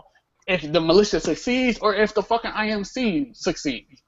So on top of 2 stories and the fucking jumping around and people telling you different shit. Actually, I don't believe it matters. Actually, I think the story was exactly the same, regardless of what side won. That was another issue with the game that Brink had. Brink exactly my fucking point. So it does not fucking matter on top of the fucking ending, on top of all this shit. It's a But fucking that's mess. the thing. Like, I always make this point to everybody. Why are you in Call of Duty doing what you're doing? Why are you, like, people look for it in what do you very mean? specific, like, when you play Call of Duty multiplayer, you're not looking for, like, whatever story that has, even if you're playing some story map, you're not like, okay, I know exactly the context of why I'm here. You're playing the story map because that's the map that they put the multiplayer on. Titanfall created a single-player campaign that was really just a series of multiplayer matches. But people were expecting them to be these more linear levels that had this very specific way of telling the story. Was the story still told poorly? Yeah, but I don't think it had to do... I think people's, again, expectations of, well, I'm going to be fed the story in this way. It's the same... Like, Destiny's story, I bet you half the people that say Destiny's story is horrible is if they gave the character some generic fucking name, some generic personality, and just stuck them in the story, people would have been like, oh yeah, Destiny's story makes complete sense. I get why he wanted to do it and where he wants to go or where she or all these other ideas. It's the idea of it's a little bit more ambiguous or it's a little bit less directed in how it's fed to people that people aren't necessarily... that's where the disconnect is. That's to say, it's still bad storytelling because if people aren't getting your story, then something's wrong. But it is also something different. It's not Okay, necessarily... Rod, tell me why in Destiny we're fighting. Tell me why. To stop the... Are you saying us as humanity or us as the individual? Just us as humanity. Tell me why we're fighting. The Traveler came. After the Traveler came, Darkness showed up, fucked up a bunch of shit. Traveler protected us, and we're still fighting basically the minions of the Darkness. Okay. Who is the fucking minions of the Darkness? The ones that are most connected would be the Hive, but beyond that, the Hive are pretty much the minions of the Darkness. Beyond that, you have Scavengers, who are the Fallen. You have Time Travelers, who are the Vex, and then you have another faction. I don't really remember the motivation besides just general war and invasion of the Cabal. Yeah, there's the warlike culture. The Hive is the Darkness. Yeah. The Hive are the people who basically are like the servant, like them. And the Vex have a part to play too because they are able to travel through time. Now listen to this. From what y'all are telling me, right? Also, the Vex worship the Darkness as deity, so that as well. Okay. They're kind of also. So, the minions of Darkness include the Vex, the Hive, Fallen, and the Hive. No, the Vex and the Hive. The Fallen. They're more of... That's why I called them like scavengers. They're just kind of taking what they can when they can. Okay. So you got 2 factions that aren't even connected to the Darkness, but they're fucking with us because they can. Then you got the Hive and the Darkness is fucking with them too. Yeah.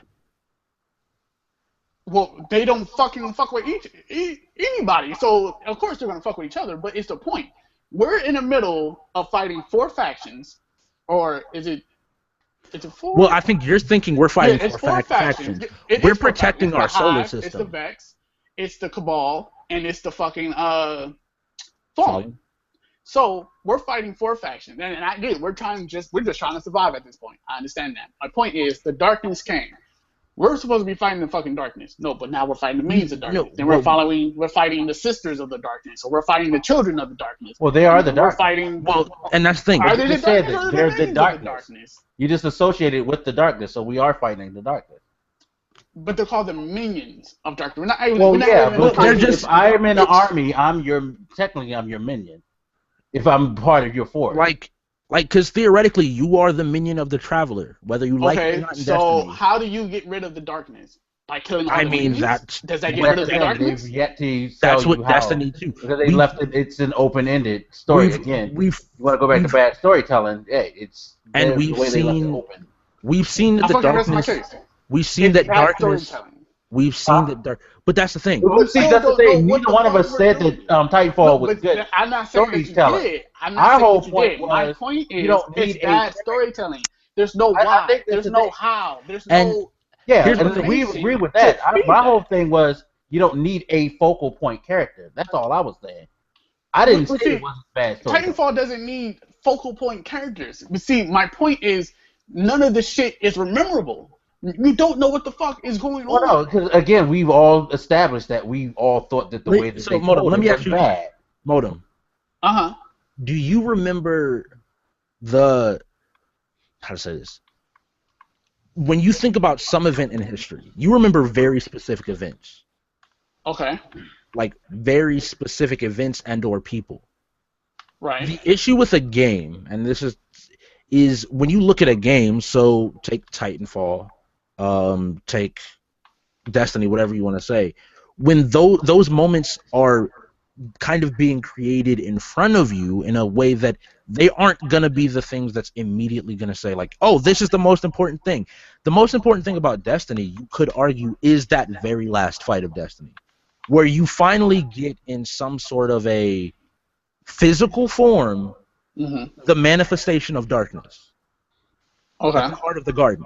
That could be like the first time you really get an understanding, and then they progress it in the DLC, where you start to see what the actual people serving the darkness become, the Hive gods.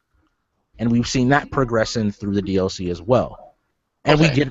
and that's where I'm saying, like, it was poorly told as a singular story. And matter of fact, was it even in the game that the Vex worship the Hive? I mean, not the Hive, but the darkness? 'Cause I don't remember that being in the game. Yes, because it's in the kinda very see last it in the last mission too. It's very subtle. Like in the discussion, he says it looks like they're almost worshiping, and they're worshiping. It's basically talking in the last mission as you progress as they're waiting, they're worshiping their. This is almost like their god, essentially, is what's presented in the last mission of Destiny. Okay. The So Black Garden. Yeah, the Black Garden. again, it's- my point, right, is like you're telling me more about the game than the game has. and that's the thing. I think because what I argue is that there's a difference from just being from having bad storytelling and being a bad story. You can have a great story that's told really badly and it come across as a bad story. Right. Versus I agree. it just being, it's like the dude that's trying to explain something that can't doesn't know what he's talking about, so it's poorly explained. Like, oh, this is how you do this math problem, and you still don't know what the fuck is going on. But the person that knows how to explain it, it comes across as a lot simpler, a lot clearer, and you're able to understand it a lot better. It's Right. how it's put into practice, not the thing itself. That's the problem. Right. And that's that's why- what I'm saying. Titanfall and Destiny in any game that has poor storytelling does not mean it's a bad story. And I'm not saying that it is. It's just poor storytelling. And I'm saying, as someone who's played and liked both games, I don't know what the fuck is going on. I don't know characters. Not that you need to, but I don't know characters. And clearly you have them, so you want me to know them. And Yeah, I don't know Titanfall never why. had characters they wanted you to know. Yeah, yes, Well, they did. What They is were the point in voiced. calling They them were by voiced. name? What's It the was point in putting them on the having faces? played the What is the game, point like of going having a back to what I was video of saying with someone Command and telling you what to Conquer. do? What is the But point no, of going that? back to playing a lot of real-time strategy games, you always get that picture of your commander telling you, do this, do that. They And mattered he had nothing. a name. No, they didn't. I'm just yeah, saying. they did. They listed. There's one name they listed No, I'm off just like, in the saying. first few missions. In the games that I was talking about, like some of Yeah. them didn't. Tassadar from StarCraft. If Well, you yeah, play the like Protoss campaign, you know StarCraft. But I'm saying some of the, not all of them have that. Like Yeah. StarCraft actually is. it's just the again, commander. You're talking about a game that they actually care about storytelling too. Yeah, and I think that's the other thing. I think you hit on. And I think that it's like for They just Titanfall, they were just trying to get you. Their excuse is you're a part of a war. This is two factions. This is good gameplay. Enjoy. They just called it a campaign. That was their whole thing. I mean, and it can Because- work. It's worked in games before. I think that by having that like bullshit campaign, they exposed themselves to the criticism and deserves it because again, it's horrible storytelling, like you said. But I don't think that you need to have that like established characters necessarily to tell that story if you know what you're doing. Now they didn't clearly they didn't know what you're doing. But I do agree it's bad storytelling because they didn't know how to tell a story. And it's probably a great story. But clearly everything they're fucking doing is like ass backwards. Like nothing they're doing makes sense. They're fucking like I just feel differently about it, I guess. But it's like they're bringing up characters, they're bringing up names, they're bringing this shit up like this is shit I should know. And so when I'm looking at this shit, and I'm like, okay, what's going on with this and what's going on with that? And this character's like, I can't remember that shit because it wasn't memorable. And it's bad storytelling on top of that. And then you got what seems like two sides to the same fucking mission. And what happens if this side does that? And then at the end, both sides just like, oh yeah, we're just gonna go home and try again tomorrow. Like, what the fuck is up with that shit? Well, it wasn't so much go home and try again tomorrow. They're still telling you a very specific story. It just people I also think didn't like the fact that you in reality didn't have any effect on what happens in the story, and people didn't like that they were basically being like, here's the story. And that's another thing. Didn't they learn from fucking Mass Effect 3? Don't give us some fucking bullshit ass like choice or what happens if this and this and then but they never said matter. Did they ever don't said, have to say that. It doesn't matter, bro. Because don't. I'm but that's sorry, like me it saying does not that's like me matter. telling you to do something but not giving and omitting a detail, and you assume how you do it, and when I say you do it wrong, or you say I didn't tell you how to do that, like you're making an assumption and then you're mad that the assumption you made wasn't correct. Prod, if you go, I want a peanut butter and jelly sandwich, and I go, I will go make you one. Or you ask me to make you one, or you tell me to make you one, whatever, right? And I go, okay. And then I go make you a peanut butter jelly sandwich, and I bring that shit to you. And then you tell me you wanted the bread toasted, I think the you're edges giving cut off. them it's too much exactly credit for the being fucking that point. direct with instructions. But see, that's my point. They just told you They you're have going a to way this they want planet the games to be to played. fight. But when we don't play the game that way or perceive it in the way they're meant for us to perceive it, that is not our fault. That is their fucking presentation. But and That's this is not what I'll our say to fault. you. But here's what I'll say to you. Like what you're doing is this. It's a cop out too for them to say, "Well, we never said that." Bitch, it's your presentation. If I present to you one thing and you perceive it a certain way, that's my presentation's fault. This is the thing. Like they should not have to be in bright letters being like, "Please watch all cutscenes and listen before the mission starts if you would like to hear the story." Like they don't need to. That's not what I'm saying. I'm saying if their story mission is we're going to show you two sides and we'll show you what happens if the IMC wins, if the this that's what you're thinking whatever. Of. What you're thinking of is it should have an effect on the game. What you're saying? When we get to the end of the game, if we get to the end of the game, it has no effect and it does not matter. Yeah, see, I think you put too much credit on them because you're saying it should. The game starts, you come out of that machine, and he literally just says, all he says is, "We're fighting a war, and we just need to get you trained to be prepared. Now let's go out there." They did nothing to try to say, okay, now we're going to. They honestly, to be honest, they never said that we're going to tell you a Which is a story. cop-out. Huh? Which is a cop-out. Sure. It's if a you're gonna cop-out. put it that way. It's a cop-out. I mean, here's the thing. It's a multiplayer game, and multiplayer games all cop out. Like, here's the thing, and this is what I want to be very clear. I don't. If you think about the It's a time that fucking cop-out Titanfall was as soon coming as you out, were like, we're a multiplayer game, but we're gonna have a story. But this is why I want to make the point. Your story, and you go, well, we never said that's a cop-out. But no, here's but see, the thing is, they've never said it. I guess That's where me and Prada are coming from was like we understood it's this very vanilla. They're not even like trying to establish lore. And Modem, I want you to remind, this is 2014 when people were still having that stupid argument about whether a game has to have or not have to have story to be worth $60. Like, in my opinion, I think their full intention of the game was like, we want to make a multiplayer only game. Which would have been fine. And you say that now. You'd be surprised how many people 2 years ago were saying it's not worth $60. I shouldn't have to pay $60 for a multiplayer only title. Blah blah blah. Like, that has been a conversation that's been running for years at this point. And so people get mad when it's like, well, you didn't give me anything substantial. When somebody else is looking at you and saying, I'm doing it because you would have complained if I didn't.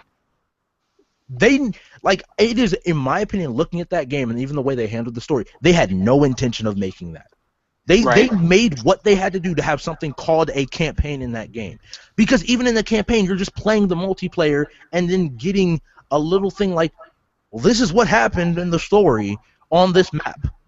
Here is the 3 sentences of lore for the map that you just played on.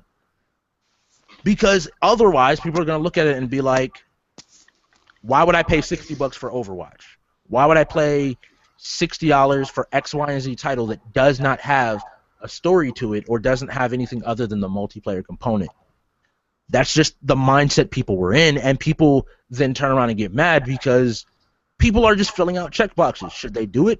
No. If they don't want to piss off people, it's probably a better way of PR than anything else. So people need to pick, people can't have it both ways. You can't say, I don't want to pay $60 for a multiplayer on title, or you can and just not buy the title. Okay. Or the alternative is recognize that there are going to be games that just tack on this half-assed. Because I even go back further. Blak, you probably remember this as an Uncharted player. When they announced Uncharted 2 was having multiplayer, everybody was worried. Everybody thought it was just going to be tacked on. No, everybody thought it was just going to be tacked on. Tack on thing. It was just because it was a checkbox that had to be checked. That's what everybody thought it was, and all of a sudden, it was this great experience, and people were like, wow. And if they had gone back without multiplayer, people would have been like, wait, why are you taking away multiplayer? Even though their previous expectation was something completely different.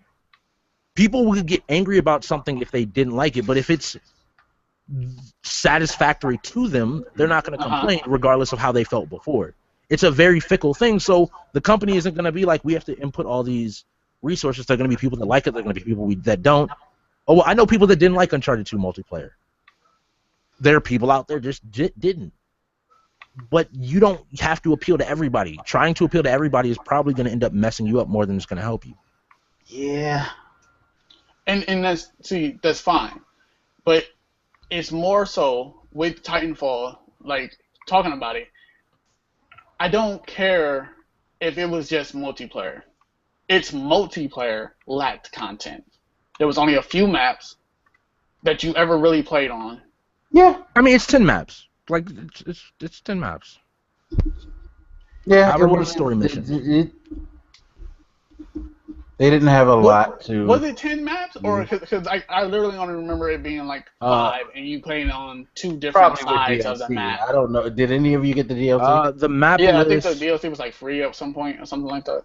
The map list is... In the base game, there were 15 maps. I don't remember 15 maps. I honestly don't. I remember like 5. And the DLC added... What? 3... Per map, I think. 6, like 9. So, yeah. So, there were a total of 24 maps in that game. Okay. So, extra 9 maps. with like what 5 guns, 3 Titans. 3 Titans is true. Guns wise, there were more than 3 guns. No, I said 5. There were more than 5 guns.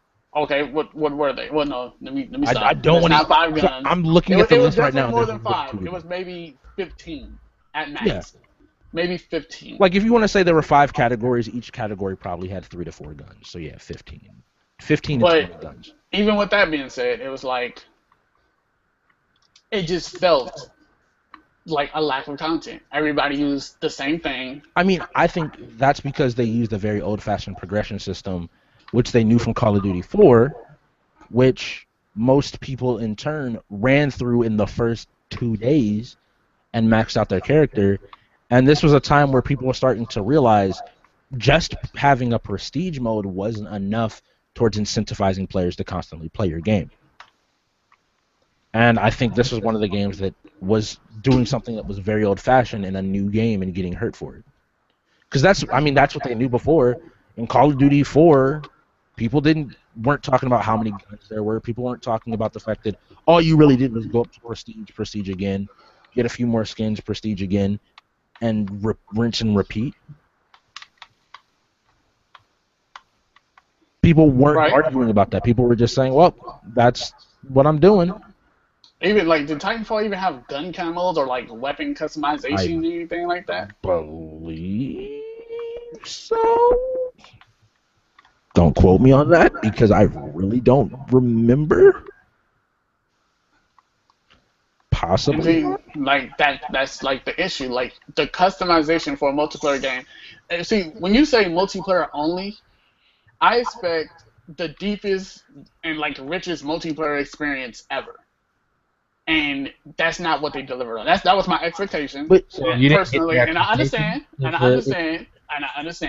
exactly what you're going to say. But again, that was my expectation. But for $60 damn, I expected a lot.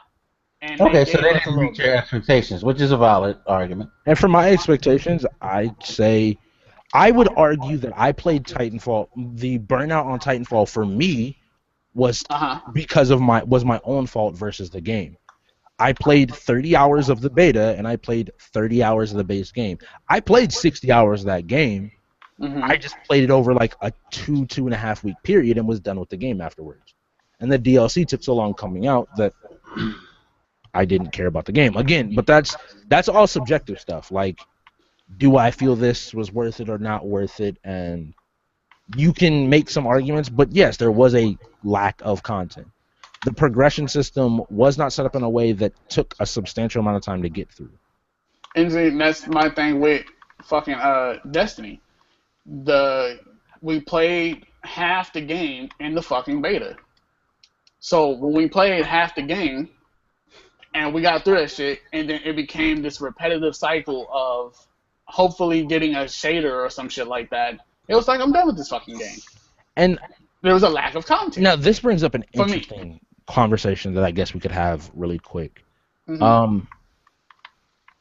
The conversation really focused around this idea of, do you like them to basically create situations where you have to grind in games?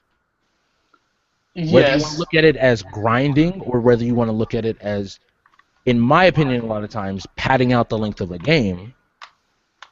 Which way do you prefer? Obviously, I'm stating my way up front is that I like things like Titanfall, like Destiny, where the expectations of progression are very clear. There can be a grind. There will be a grind at some point.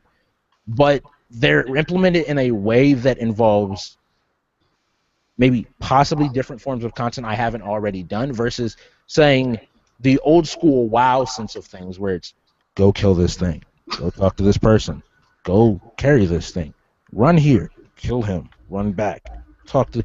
Whereas I would rather just do that as quickly as possible versus being locked into, let me go grind for 5 hours to get to a level where I can reasonably take on. That way I feel like I've played this game. And that's just personally me, and I was just wondering where the two of you all stand on that. Let's see. I don't mind. What was the two between the two? What were you saying? Because I want to use a different word. All right, so I was saying... It was grind and what? And in my opinion, they're padding the length. So they're creating artificial length to their game where you're just doing The same thing over and over again? yeah, so that the game Okay. seems longer than it actually is. See, I prefer grind and progression, where the length of time you spent is going to mean something in the end. Okay, so for example, Mass Effect 3. I spent my time grinding that fucking game out, doing everything I could possibly fucking get, getting that shit to 100%. And in the end, it didn't mean shit. That shit pisses me off. Destiny. I spent hours upon hours doing something to get something I already got 5 times before, or to get nothing at all. Or maybe I get something and it's fucking useless. That shit pisses me off. There's a clear, it's like, when you do this, this is going to be rewarding, it's going to benefit you, and you're going to feel like your time was well spent. So I don't mind a grind, but I want that grind to mean something. Black, What? what are your your feelings, I guess, towards grind? Like, what do you feel towards grinding in games? And I think your perspective, because As you long have as I even more enjoy the time than both grind, of I'm us. fine with it. If I don't enjoy it, of course. Yeah. So what's enjoyable in your Oh, mindset? enjoyable. What's an enjoyable grind? Or what's a grind you've enjoyed? Let's see. I enjoy like MMO grind, certain MMO grinds. Some systems What they game? don't work. Like I did enjoy Ultima Online I've never played it. up to a point. EverQuest was cool. Destiny up to a point was cool. You know, So what was the point you didn't enjoy Destiny then? hmm? I thought you still enjoyed Destiny. The I grind at still least. do. I just don't play it as much. So what was that point? Like, did it get too repetitive for you, or? No, I just felt like honestly I needed to start playing other things, and I just didn't have the time to do that. That's one of the reasons why I don't like to play a lot of MMOs, to be fair, because my time is already limited, and there's Right. so many other things that I want to play, and I was neglecting other stuff, so I just decided to take a break. I I think that's why I never get tired of certain games, is because I know when to stop and leave it, Mhm. and then come back to it. I have no problem leaving a game and coming back to it, because I don't like to just play the one game only for multiple hours all the time. I like to switch it up every time. Like I'm into Uncharted 4 now, but I'm not gonna just play Uncharted 4 for the next 3 to 6 months. You probably will. Thankfully, and I don't have to worry about that, because come next week, I'll have Overwatch 2 to balance it, and then I have Overwatch. I'll have some Destiny. I'll have Are you getting Overwatch on PS4 or your PC? probably Will I make the point to anybody? Is it's $20 cheaper on PC? yeah, I know. Probably PS4. I feel it. Then again, I might switch it over to PC. I haven't decided yet. Oh, okay. But that game will be gotten. I feel it. And then I have that. I play Destiny. I still play Battlefront. Which was another game I felt like content. And I guess anybody that knows me as a gamer knows that I have what I like to call gaming ADHD. Yeah, I think I do too. Where I'm never on one game for a ridiculously long period of time. Like, I will come back to a game, kind of like Blak was saying, but I'm never just sitting on one game ever. Okay.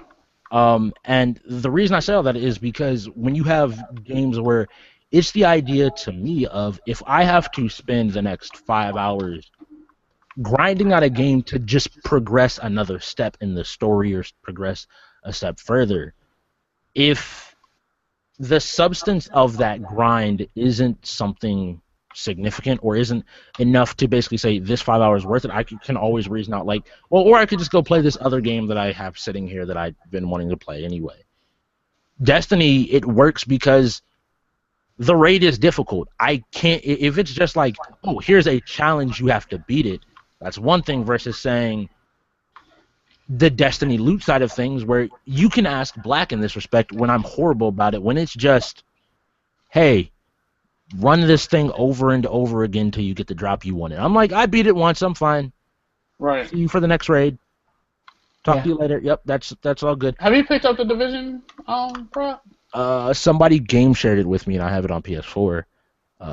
When it works. I got to like level 7 and realized that it was going to be even more of a grind than Destiny, and immediately realized like I had no desire to play through because it's more of an RPG than Destiny. So to get the things I actually want, I'm gonna have to grind more.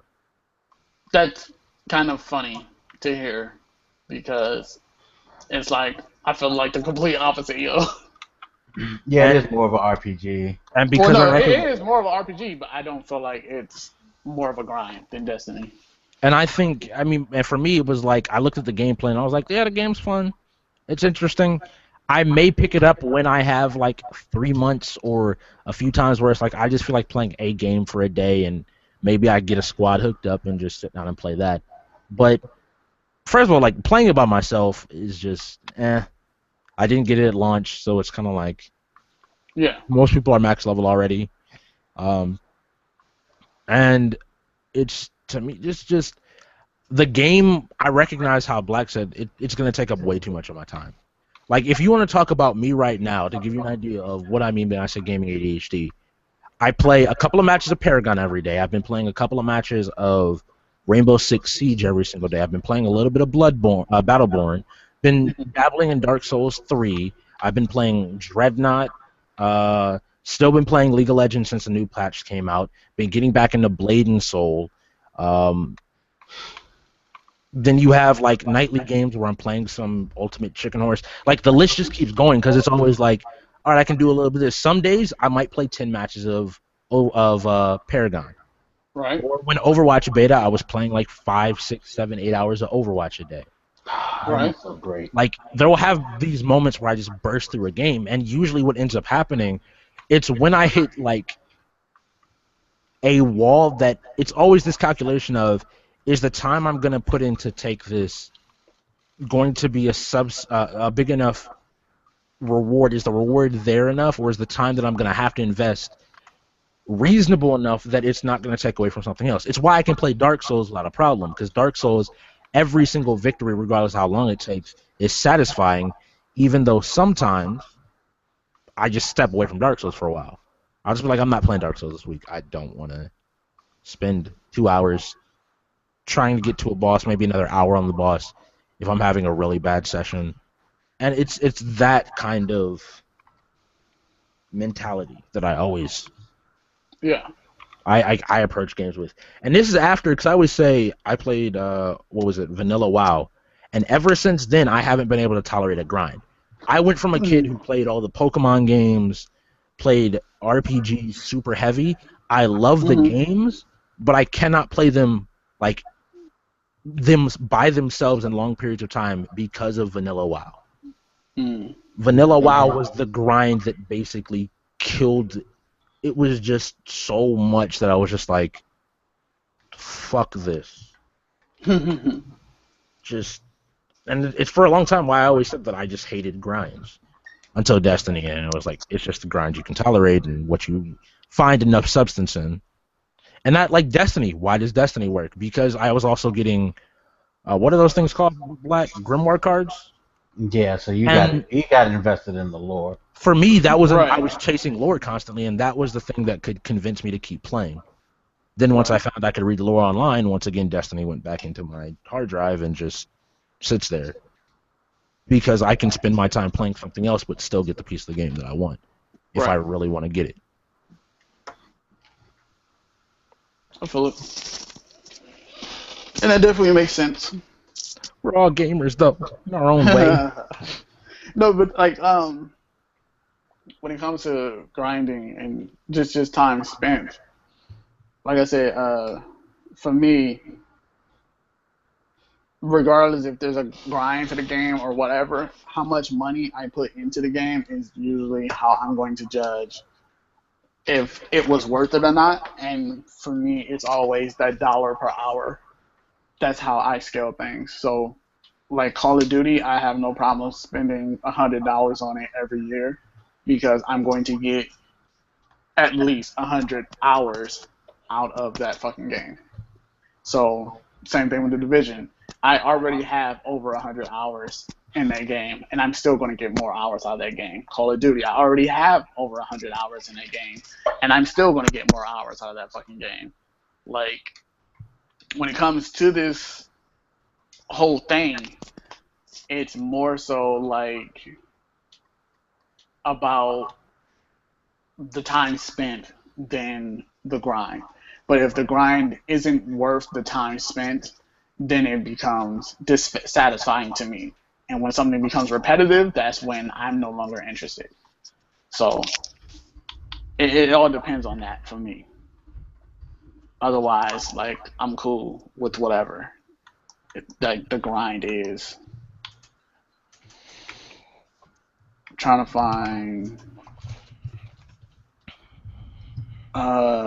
find how long I've been.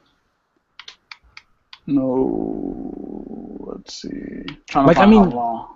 like I mean, if I were to rattle off some numbers, I think I'm up to like 3 days, maybe 4 days in Paragon at this point. I have an H1Z1. I want to say I have like 55 hours. Civilization, I have like 50 hours, and that's only because I stopped playing the game. What is there? Like different MMOs.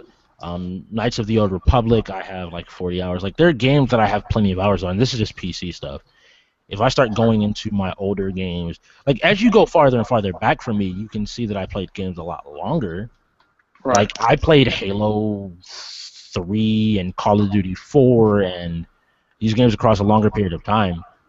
I just think that the amount of change and diversity that's kind of shown up in a game, and plus I became somebody that's very much about gameplay as well. Like I'll play through a story and I want to get a story. Perfect example of that is Mad Max. Mad Max had these artificial barriers that slowed you down from finishing the story. And my viewpoint was, well, fuck that then. I'll go play something else. I'm not going to dance, like do your dance just so I can get the rest of this story. And I think it's also the day and age. If I really want to find the end of a story and I don't feel like playing something, I could watch it on Twitch or YouTube. And people can get offended by that, but I'm like, my time is better spent than if I feel like I've gotten everything I'm going to get out of a game. My time is better spent playing something else, finding out how the story ended, than to do anything else. And see, like I'm looking at my Call of Duty stats, and I basically have 13 days played. That's 300 hours, yo. 300 plus hours. That's like 33 cents per hour. I more than doubled like my fucking purchase. I bought Order 1886. I think my first playthrough took me And that's 7 on top hours. of playing other games. Like, I haven't just been playing Call of Duty Black Ops 3 since it came out and just every day playing Call of Duty. That's while playing other games. I paid $60 for Until Dawn. My first playthrough took me 8 hours. My second one took me maybe another 4. So I have 12 hours. So what's that? $5 an hour. Still less than a movie, so I wouldn't care to begin with. But I enjoyed the game, so it's worth it. Right. Like, and that's the thing. Like, if I start doing the math, I always look at how much money like would equate. Like, I would go and see Batman versus Superman, which is probably going to cost me $10 to $15. So that's going to be like 3 to 5. Well, it'll be like $5 to $7 an hour. And if I'm going to put that value on a movie, why wouldn't I put that value on a game? Where I can say, like, as long as and that's why I always say if I enjoyed it versus I don't enjoy it. Because you start getting into this weird place of where it's like, I've listened to Chance the Rapper's newest album probably 50 plus times since it dropped Okay. last Thursday night. If I could pay for it, then I would have paid the normal price. What do albums cost nowadays? Like $12.99, some shit like so that. $14.99, $13? something Like like that. $13, I've been surpassed 13 hours after like the first day of listening to the album. Right. But was it worth it? Yeah, it was worth it after the first listen because of how much I enjoyed it. It's why I bought 2014 Forest Hill Drives to Pimp a Butterfly after listening to each one of them once on Spotify. I bought the CDs because they both were worth it after one listen. Even if I never opened up the packaging, which funnily enough I haven't, I know that I enjoyed the products enough to that was money well spent. Right.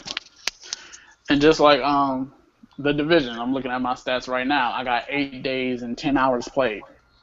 Like, I spent $100, and actually, I didn't spend $100 on The Division. I spent $8.99 on The Division, and I got 8 days out of that shit.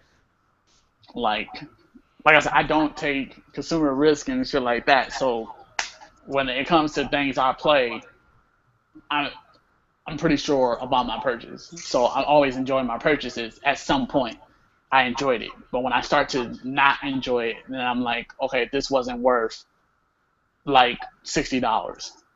But I put this much time into it. So I got my money back, or my money's worth, I should say. But that doesn't mean that something necessarily was worth $60 to me. I get If what that you're makes saying. sense. I get what you're saying. And just like Drake's album, Views. I love Views. I've listened to it like 50 plus times and shit. Like, I listen to it a lot. I've never paid for it though. But like, I'm paying $15.99 a month to stream whatever music I want. And it's like, if I'm paying $15.99 a month, I'm gonna listen to that shit as much as I fucking can, whenever I fucking want. And I get mad hours out of that shit. So I get my $15.99 or $14.99 worth. I mean, I could argue that, like, I pay however much I pay for Spotify. I don't know what the student rate is.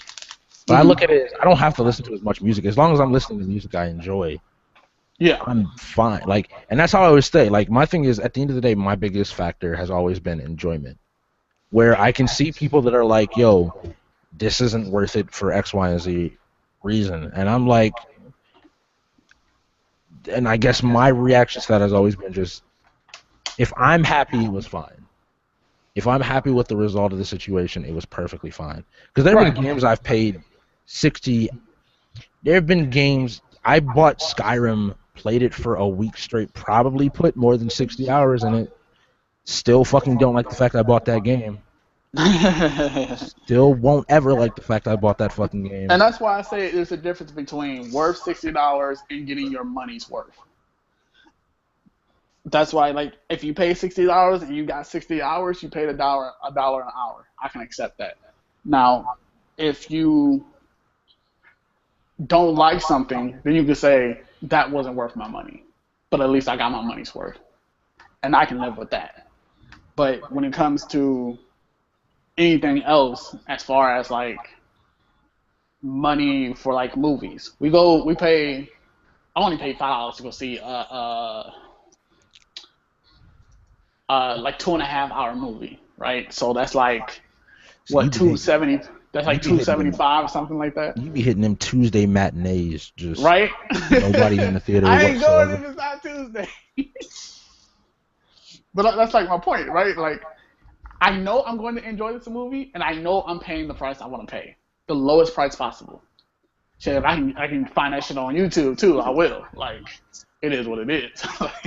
But my point is, that's $5 for 2.5 hours, right? Yeah. So, that's like $2.50 an hour, compared to if I paid $50 and only got 2.5 hours out of that shit. Like, that's a steep ass price per hour, price per dollar, or hour per dollar ratio, and I'm not comfortable with that shit at all. No, I completely understand. And especially when we were talking about last week with like when I was saying like waste to me is when you're literally being ineffective with something. So when you're paying $60 for something you play for like 2 hours, and you're like, fuck this shit, and then you don't even get all your money back, anything like that, that was a waste. You could have spent $2 and did this. Even if you were happy or whatever, and it's like, if you're dissatisfied, clearly you're not happy, so you lose on that end too.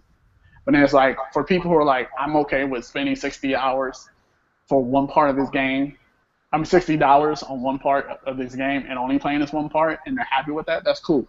But it's like, alternatively, wouldn't you be happy as well with doing this and spending less and having more money to do something else with it? Theoretically. So, like, that's my point. So if it's like, if the other way it's the same thing, if the other way it's the same thing, whatever. What if you spend $60 on something but enjoy only half of it? And versus if you just played $60 for one part of it and just enjoyed that entire part. Like, and that's why, again, it's all subjective, and it's all... Yeah, it's all very subjective, but at the same time, you don't have to be ineffective with your subjectives. Like, if you only play Call of Duty for the campaign and you're willing to pay $60, if it was me, and I understand that, you know, they're not me, but if it was me, I would be getting 60 hours out of that goddamn campaign. I would be achievement hunting like a motherfucker, playing everything on every difficulty I could possibly play, and I will get my 60 hours out of that shit. And enjoy that shit, if that's what I really enjoy. But when you only like, I'm only going to play, I'm paying $60 to see the story, and then I never touch it again, I don't understand that shit. That makes no sense to me. And I just don't see why anybody would do it. You could pay $2 for that. Shit, you could pay $5 for that. It's like you were saying, probably like what makes it okay to spend $8 or $10 to watch a 2.5-hour movie, but not 60 to play a game that lasts 12 hours or something like that. And like, I guess to me, my answer to that question has always been how much I enjoyed the thing. Like, if I'm happy at the end of it, if I enjoyed the thing that I bought, right? And that's something that my dad kind of reinforced with me as a kid. Yeah. Where, as a kid, like I used to get an allowance, and I was the kid that would run into Walmart, and I'd easily be picked up by the whatever's on the end of the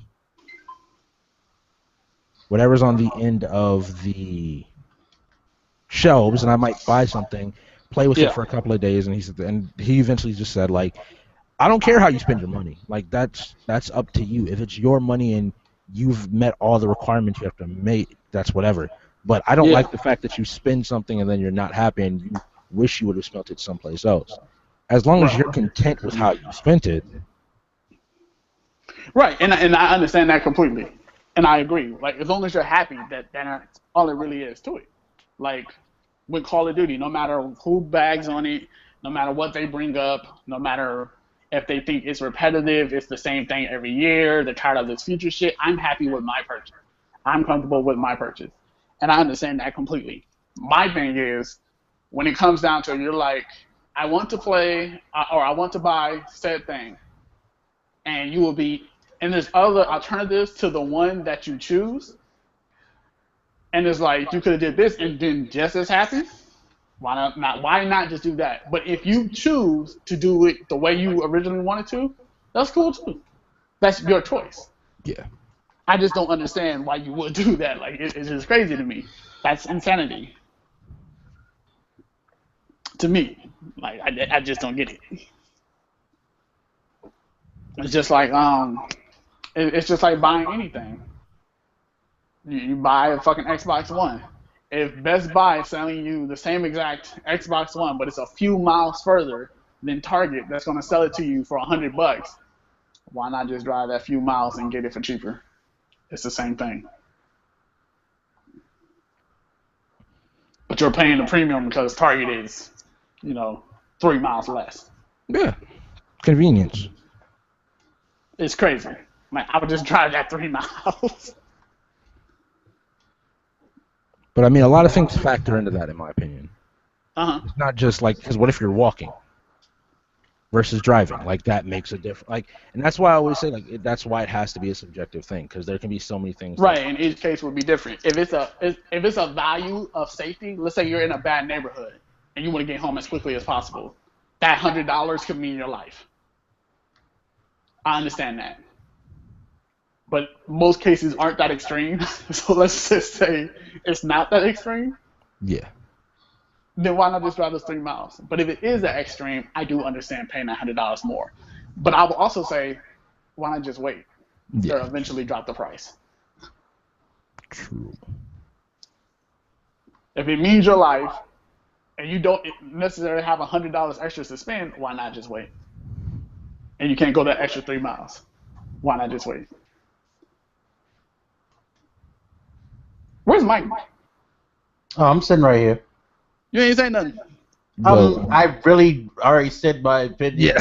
I think we have this conversation. It's like I mean, I think Prod said it best when he said it's all subjective. That's it as far as I'm concerned. Well, I didn't mean like specifically on the topic. I know you already said. I mean, that's the thing. I didn't have anything to say on that because Prod said it's best when it's like it's subjective and it's up to what you want to do. As long as you're happy with what you do with your money, that's pretty much the end of the discussion for me. So I didn't feel compelled to speak during that topic. And I completely agree. It's totally up to the person. Like I said, I just don't understand it. My thing is just I think we should start a list of things that we will actively go out of our way to not talk about each week, because we have a tendency to fall back to. Well, it always comes back to that because it's like, well, is it worth $60? Well, the way I'm gonna grade it is how many hours I'm gonna put into the shit. If your campaign has no replayability and it's only 12 hours, and all you got is story mode, and I'm not interested in anything else, that's a bad purchase on my part. For me personally, subjectively. And then to y'all would be like, did I enjoy the experience? Yeah, cool, worth $60. And that's just how I would grade it. And it's always gonna come up because new games are gonna come out. And games are either going to have a lengthy campaign or short campaign or be stretching out. From my perspective, I never bring that topic up because, again, for me, it's a subjective thing. Is a game good or not is all I care to discuss. Now, whether or not you feel like it's not worth your time because of your money, that's cool. That's not the main. I mean, that to me, it's nothing to talk about over and over. I always. As somebody that argues this, as somebody that is looking to get into game design, I argue there are things that are objectively good and bad about game design that you should talk about when reviewing a game. And there are things that are just very much subjective about, like, those questions of, like, what score do you give a game? And that's why it's good to have a consistent rating scale, or is a game worth X amount of money, and it's important to be consistent in that respect.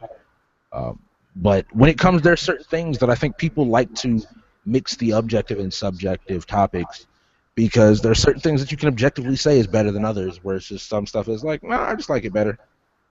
Right. You like that they did it this way instead of that way. Doesn't necessarily make it better. Which that could start a whole nother conversation that I don't get into because it is already after midnight. But see, my point is, when it comes to talking about stuff like that, I don't mind the conversation because, for one, we're all friends here, and two, it's like other people want to hear that shit. Whether it's we care about it or not, other people want to hear about that shit and what we think about it. And this is the argument I would make is, I agree, I enjoy talking about it, but it's also 12, almost 1 o'clock in the morning on the East Coast. Starting that conversation might not... Yeah, it spins wheels. No, it seriously does, though, because if you have different subjects you want to talk about, falling back to the same topic kind of spins the wheels of the whole thing. No, you're right. You know what I mean? Yep. But, I mean, do we have any other topics to talk about really quick? I don't think so, right? I thought we were going to talk about our expectations of E3, but we could always just end it here. We got a month for that. Yeah, we can do that next week, because E3 isn't until like 2 or 3 weeks from now, right? And as more stuff comes out, different expectations might start showing up. So we can do early expectations next week. Next week, early expectations of E3. And we will actually try to focus and not get into a discussion about storytelling in video games. or characters. Or if a And game's price worth for it. $1. I love the fact that we spent an entire. We spent How like. long have we been on the air? Like, I want to say like, It's been almost 3 hours.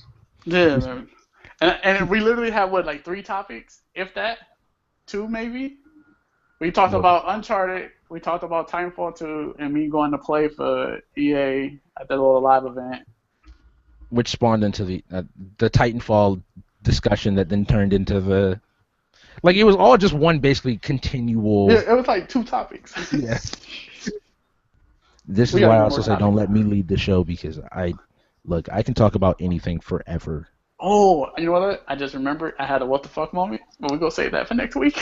All right. Oh my god. We're gonna save that for next week. Oh, I also had something else to talk about. We're gonna save that for next week too. I totally forgot about that shit. Alright, Mike, you wanna lead us out? Oh, we done? Is Yeah, it 3 hour? About 3 hours is usually our Yeah, that's the limit. cap. That's the cap. Let's go ahead. All right. Well, We'll do it everybody's next links week. are in the description, so you can follow all of them there. Prod, you need to get and start the stream again. So what Keep people your don't secret. realize is I always give myself a padding for streaming every single day. But yes, Yes. I probably will You stream need for an to, hour. so you can continue your streak. Yes. That's hilarious, yo. Yes. But we will see you next time on the talk show about everything. All right, y'all. Have a good one. Peace. Most stuff.